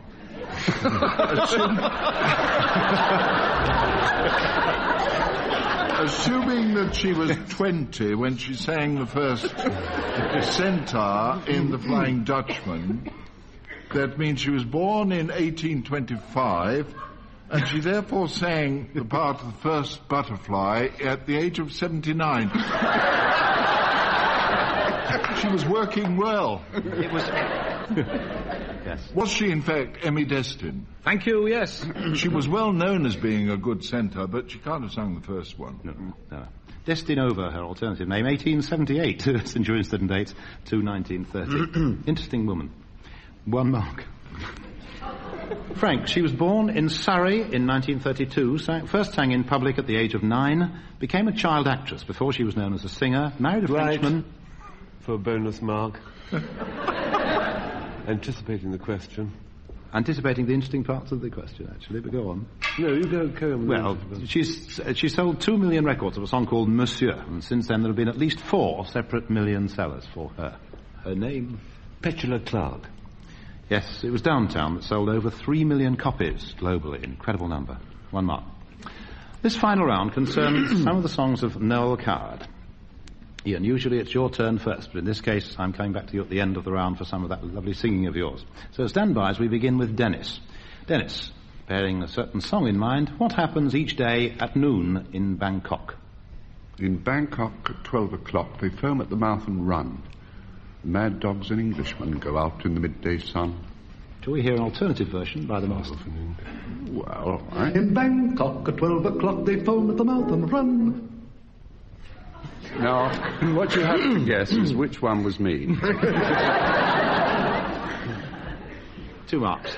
David, who is weaving love into a mad jazz pattern? Yes, you got it. I heard you whisper it. Poor little rich girl. Don't drop a stitch. Let's hear it sung by Frank Muir. You're weaving love into a mad jazz pattern ruled by pantaloon. Now the Noel Coward version. Oh, little rich girl, don't drop a stitch. 2 marks to David. Frank, your question. Whose bust size precludes a thespian career? Miss Worthington. Yes. Or, as Noel Coward himself puts it, she has nice hands to give the wretched girl her due, but don't you think her bust is too developed for her age? No more buts, Mrs. Worthington. Nuts, Mrs. Worthington. Don't put your daughter on the stage. Yes. So now finally back to you, Ian. And the answer, please, in song, When Will I See You Again? Whenever spring breaks. I oblige you with a small chord. In what I think may be your key. I'll see you again whenever spring breaks through again. Time may lie heavy between, but what has been is past forgetting. This sweet memory across the years will come to me, and though my world may go awry, in my heart will ever lie just the echo of a sigh. Goodbye.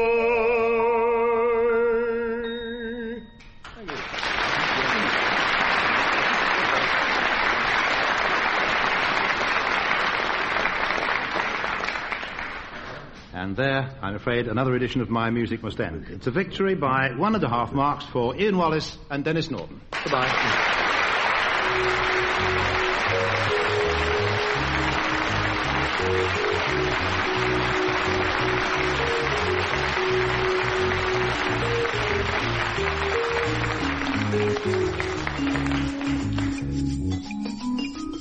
Taking part in My Music were David Franklin, Frank Muir, Denis Norden and Ian Wallace. The questions were compiled by our chairman, Steve Race, and the programme was produced for the BBC by Tony Schreier.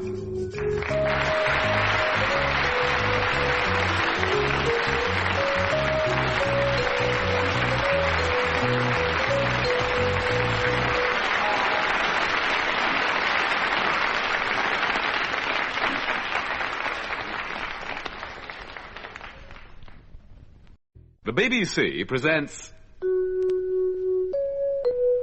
My Music,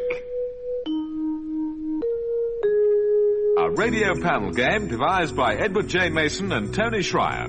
And here's Steve Race to introduce the teams.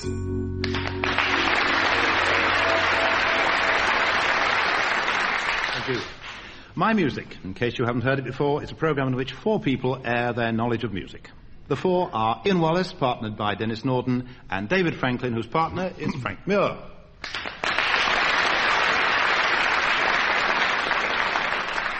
Ian, we begin with you. Title and composer, please, and a mark for each.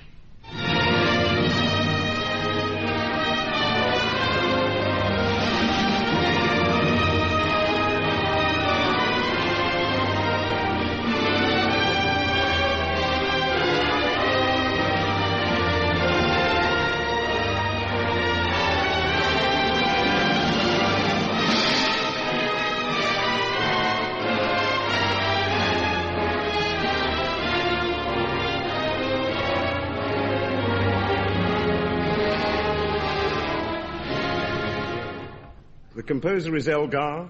Yes. The overture, Cocaine. Yes. Cocaine, the subtitle in London Town, written by Sir Edward Elgar. Dennis, here's a familiar scene from a musical film.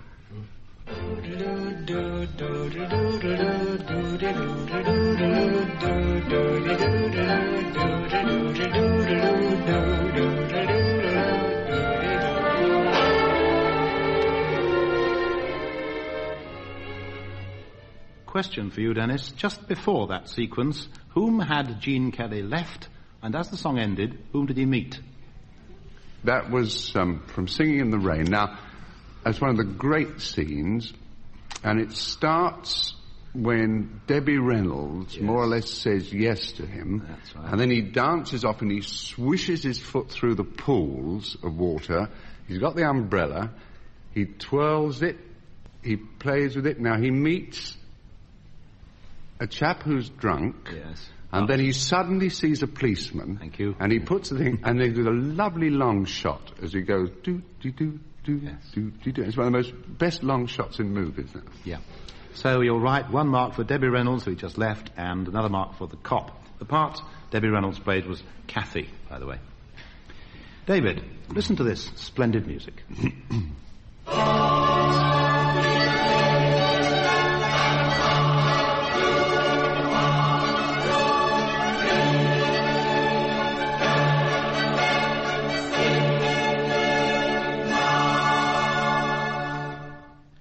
David, if I tell you that that was composed for St. Mark's in 1610, can you tell me, please, who wrote it? 1 mark for the Christian name, another for the surname. You mean old Monteverdi? Monty himself, yes. And another name, he had 2. Johannicus. Never mind, you've got 1 mark for Monteverdi. Claudio Monteverdi. Oh, we wouldn't have got that, would we? Frank, here's a wartime song. Here's a wartime song, Frank. When you've heard it, I want, please, the particular military action it refers to and the date. Our king went forth to Normandy with grass and meat or chivalry. What was the question? The military action referred to and the date. It was the film of King Henry V. Fourth. Fifth? Well, it's not from the film. Well, when I say from the... You know, it was... The battle was... The Battle of Agincourt. Yes, and the date. 1415. Yes, that's right. 1415. Wasn't used in the film. It was a song popular just after the Battle of Agincourt in these very islands. Some musical technicalities. Ian Wallace, where might you find a saddle? Saddle? Something to do with Bach here, because there were some empty saddles in one of his old corrals.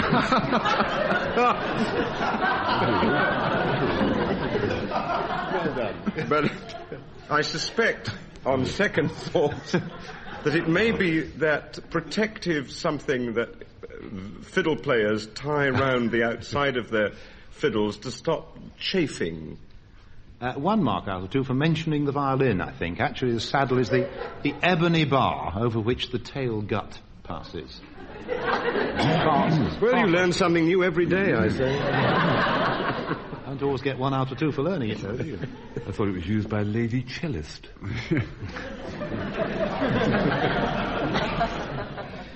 Dennis, what is a quint? Half a tet. There used to be a Latin thing that used to put on sentences where you expect the answer yes, and another Latin thing where you expect the answer no. That you really should be a form of question where you don't expect any answer at all. I tell you something interesting about quint, though. The quintessence, for example, was that there were 4 elements: earth, air, fire, and water. But there were a school of philosophers who believed there was a 5th element in which embodied them all, or in which all of them were embodied. And those are the derivation of quintessence. So if I know nothing about music, I know something about words. It's something to do with 5. Isn't jelly made up of a number of quints? Yes, quints jelly, that's right. Yeah. And it could be a very small quintet. Well, I don't see why we shouldn't give you a mark, We've worked hard.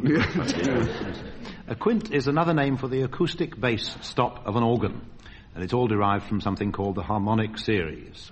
I can't really... take much too long to explain what the harmonic series is.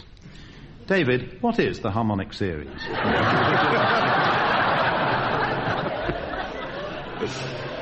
It's another name for my music. Very difficult to put this into words. Yes, I thought it might be. Sing it. Isn't it the group of harmonics that sort of surround a keynote when it is played? Yes, it is terribly difficult to describe, and you've done a jolly good ad-lib shot at it. For instance, when you play the bugle. Yes. The rather succinct way it's put in a reference book I looked up is, the harmonic series is the notes derived from a single musical resonator. Put simply, the notes of a bugle, as you said. Frank Muir. Hit me. What is a double flat? Well, there are 2 explanations. In America, it's called a duplex apartment. In England, it's called a maisonette. Oh. It's no good writing a squiggle. David has made a drawing you may consider obscene. No, it's a large G. Oh, I see. Is it? Oh, yes, I see. He's taken the other answer, yes. Well, look, can you one of you explain what this is all about? I will, David, shall I? I asked a question to which there are, in a sense, 2 answers. What is a double flat? And a double flat is a kind of accidental. What is a double flat? And David has given you the correct answer. It's the note G. If you flatten A twice, you get the note G. So you get 2 marks. Why not? Ask a silly question.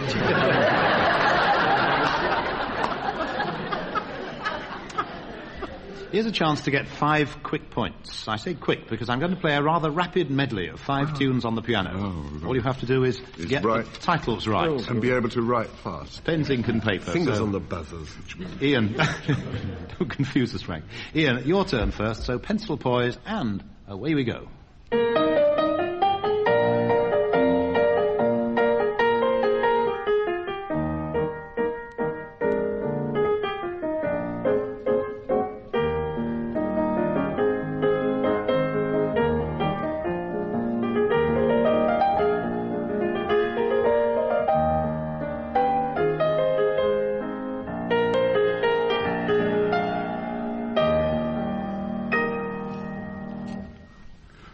Ian. 5 tunes. Never on a Sunday.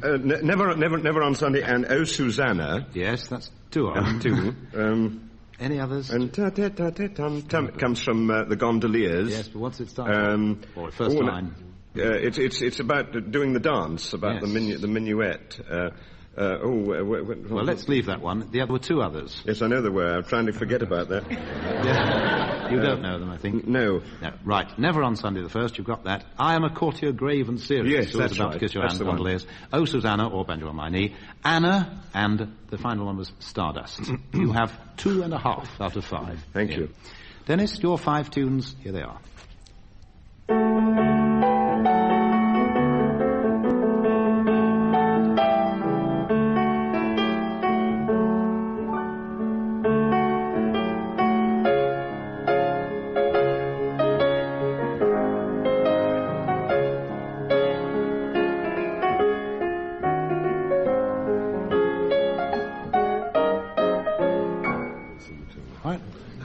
It is. It's the actual writing down that.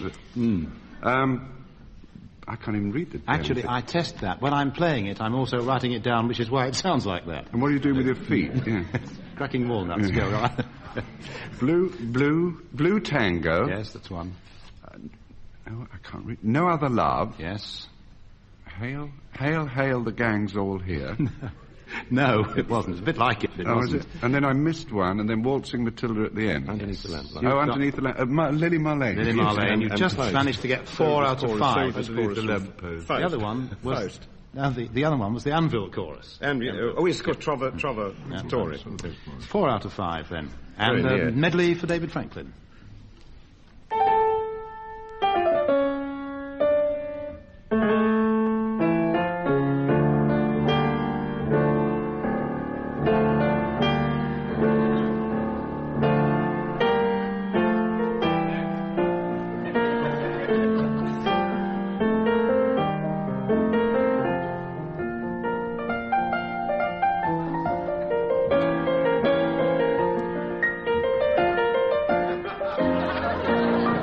Applause for the pianist for that one. David. Bach, Toccata and Fugue. Well, only the toccata. Yes, well, I mean... What do you want me to say? That the next one was vulgar? Yes, that would do nicely. The second one was the vulgar boatman. I'm giving you the complete title. Thank you. Keep First calm. one, Keep the calm. toccata from Bach's Toccata and Fugue. Yes. Second one was the Song of the Vulgar Boatman. The third was Roses. Coming up nicely, yes. Roses. Of the South. From the South, yes. Next one was Peter and the Wolf. Yes, and... Blaze Away. No. Hard luck. 4 out of 5. The Stars and Stripes Forever.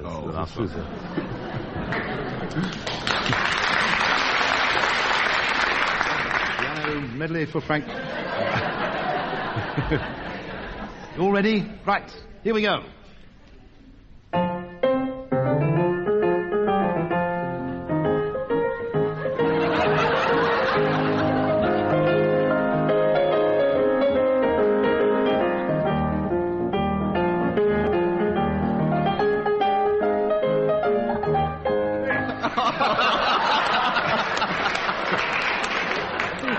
Can I have the other 4? Well, great stuff. Is it rather speed by? The Teddy Bear's Picnic. Yes, that was the second one in. The second one was Valencia.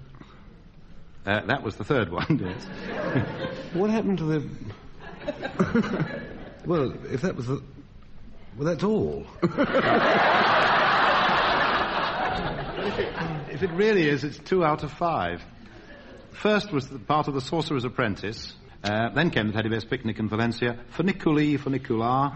When was that? I didn't hear that.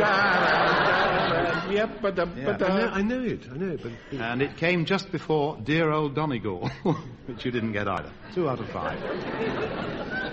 You know, Steve, if I were you, I'd be a bit worried about this question because it begins to demonstrate what an extremely devious mind you have. I know.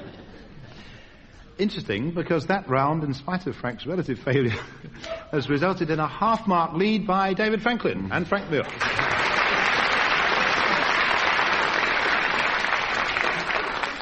Some questions about songs, symphonies and operas. Ian, all these compositions have something in common. Brahms' Cradle Song, Haydn's Toy Symphony and Sullivan's Overture to the Mikado. Something they have in common. Well, I don't think Sullivan's Overture to the Mikado was written by Sullivan. So you have the answer. They were all three written by somebody other than was stated. On the piece of paper? Yes. Shall I tell you? Brahms only arranged the Cradle Song, which was traditional. Leopold Mozart composed Haydn's Toy Symphony. And Sullivan didn't write the Mikado Overture. It was done for him by Hamilton one Clark. of his students, or... That's right. In other words, they're all misattributed compositions. Two marks. Thank you. Dennis, what can you tell me about Eden Arbez? Lowercase, all small letters. Yes. He never spelled his name with capital letters. He was Armenian. He was a friend of William Saroyan. He wrote a song called Nature Boy. That's right. For Nat Cole. Yes, the answer I got down here is New York Yogi. We probably call him a hippie now. He wrote the song Nature Boy for Nat Cole, which was a million seller in 1948. Do you remember the joke version of Nature Boy? Remember what it was called? Well, there was one done by Mickey Katz. No, Red Ingle was the one, the real Nature Boy one. Oh, I don't remember that one. Sarut and Yob. Nature Boy backwards, more or less. You've got 2 marks. David, a tough one this, but it's in your line, and I think you'll get it. Listen rather carefully. In the cast are Riccardo, Renato, Amelia, Ulrica, Oscar, Silvano, Samuel, Tom, and Guidice. Which of them are revealed when the curtain rises on Act 1? I'd guess Riccardo, Count of Warwick. No. I thought you might know it because, of course, you appeared in this opera, didn't you? Can you tell me first of all the opera? Yes, the masked ball. Yes, that's right. No, I never sang that. No, sang it. Well, at the beginning, 2 counts, 2 conspirators are on the stage waiting. Sam and Tom. Yes, waiting for Riccardo. Tom and Jerry. Sam and Tom, Counts Ribbling and Horn. Yes, I must give you that because you got it with just a slight prompt. It's Riccardo, Count of Warwick's reception that's going on. Yes. 2 marks, David. Frank, your attention, please. Mary Wilson stood on one side, Cindy Birdsong on the other. Who was in the middle? Mary Wilson. Well, Diana Ross should be there somewhere, but I think she stood one end of the other. There were 3 of them, weren't there? Diana Ross and 3 others. Diana Ross and the Supremes. Supremes for your 2 marks. Thank you. You did rather well the other week identifying musical instruments. We're going to see how you get on with another lot. Ian, what instrument is this?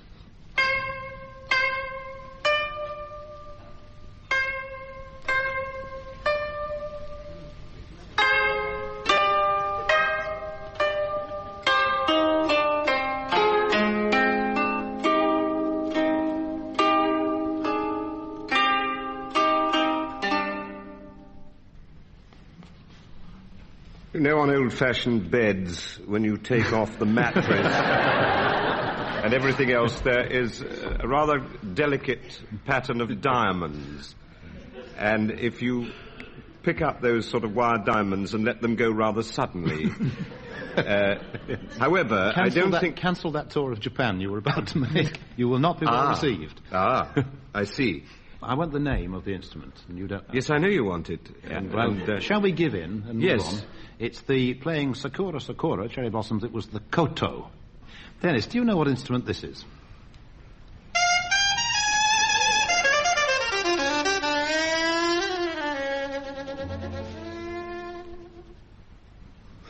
Well, it sounds like a saxophone played. Yes. Rather as though playing a saxophone and backing into a doorknob at the same time. Soprano. Yeah, probably. I'd like the kind of saxophone, please. Sopranos? Yes, the soprano saxophone is played by, in fact, do you know?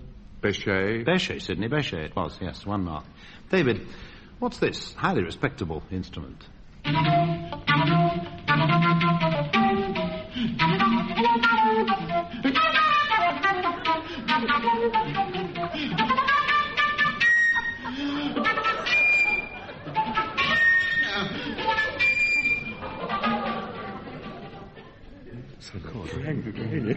You wouldn't know the player, but I think you should know the instrument. Okay. But is this the sort of instrument that you play and sing at the same time? Roland Kirk does, but you don't have to. Roland Kirk does. That was Roland Kirk playing and humming at the same time and blowing into the microphone. Do you know which instrument he was playing? It's not a mouth... Yes, it is a mouth-played instrument, isn't it? Yes, oh yes. It wasn't a piano accordion, was it? Flute. Flute. It was a flute, and you get a mark, yes. Frank, can you name this instrument?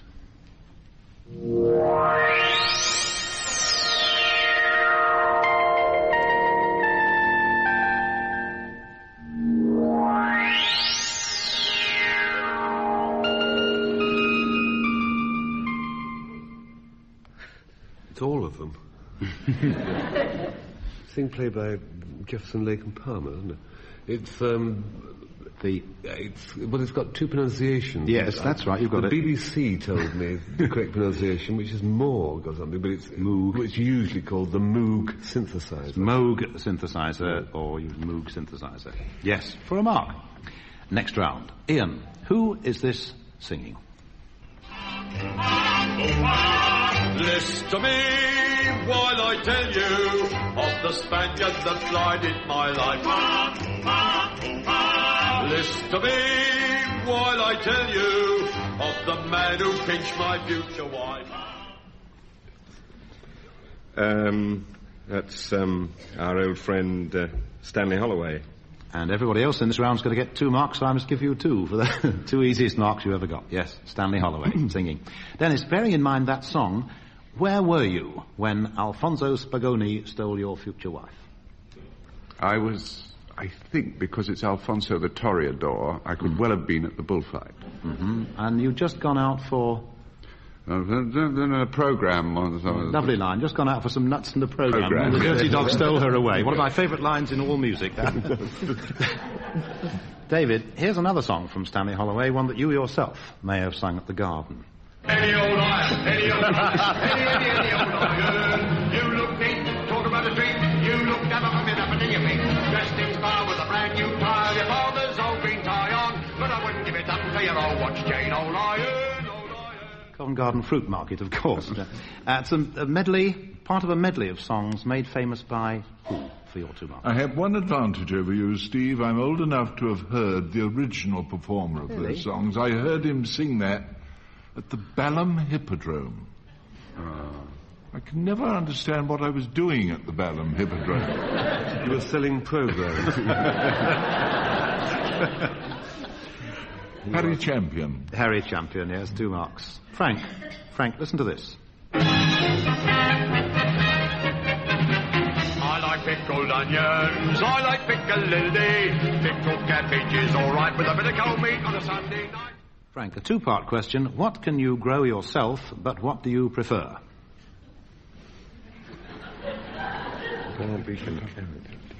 It's cucumbers, isn't it? Yes, that's what you prefer. It's the hero of the plot of the story. Yes. What can you grow yourself? I can grow... tomato. Yes, but you prefer a little bit of cucumber. Let's hear the answer in the song. I can go tomatoes, but what I do prefer is a little bit of cucumber. I can cucumber, a little bit of cucumber. Yeah. Here's the final round for this week. We like to end with a bit of proper singing from you, Ian, so your question will come last in this instance. Beginning then with Dennis. The answer is in the song, Dennis, though you don't necessarily have to sing, I hasten to add. Who could give Summer some lessons, and what has Phil Silvers to do with it all? It's Nancy with the laughing face. Yes. Summer could take some lessons from her. Yes. And from the rhyme, Phil Silvers wrote it, I think with Jimmy Van Heusen. He's one of the writers, part writer of the song, Phil Silvers, the comedian. 2 marks. David, if you and I were the only 2 people around, what would we say to one another? I would say such wonderful things to you. You would say? Such wonderful things to me. Isn't it lovely? Yes, absolutely. If you were the only girl in the world and I was the only boy. Right, never mind. 2 marks. Yeah. Frank, what's on your mind? A little bit of cucumber.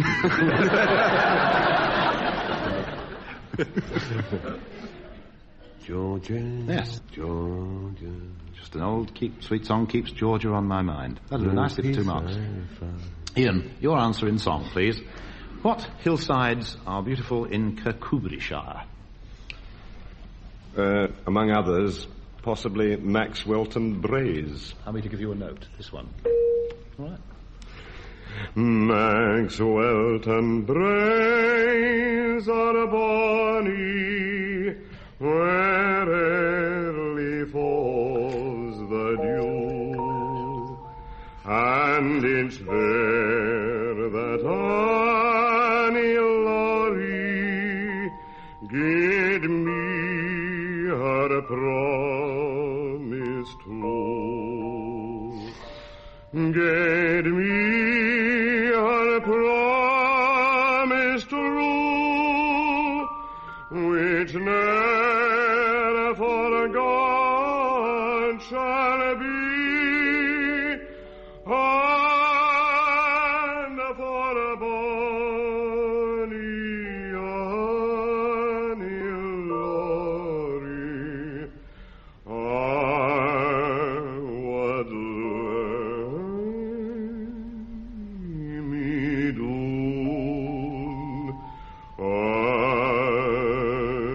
and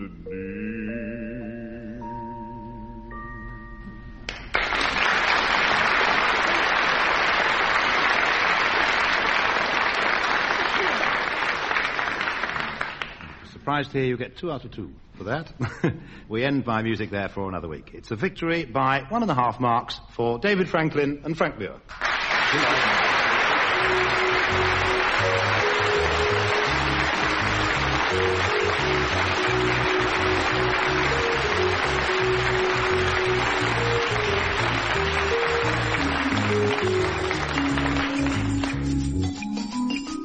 Taking part in My Music were David Franklin, Frank Muir, Denis Norden and Ian Wallace. The questions were compiled by our chairman, Steve Race, and the programme was produced for the BBC by Tony Schreier.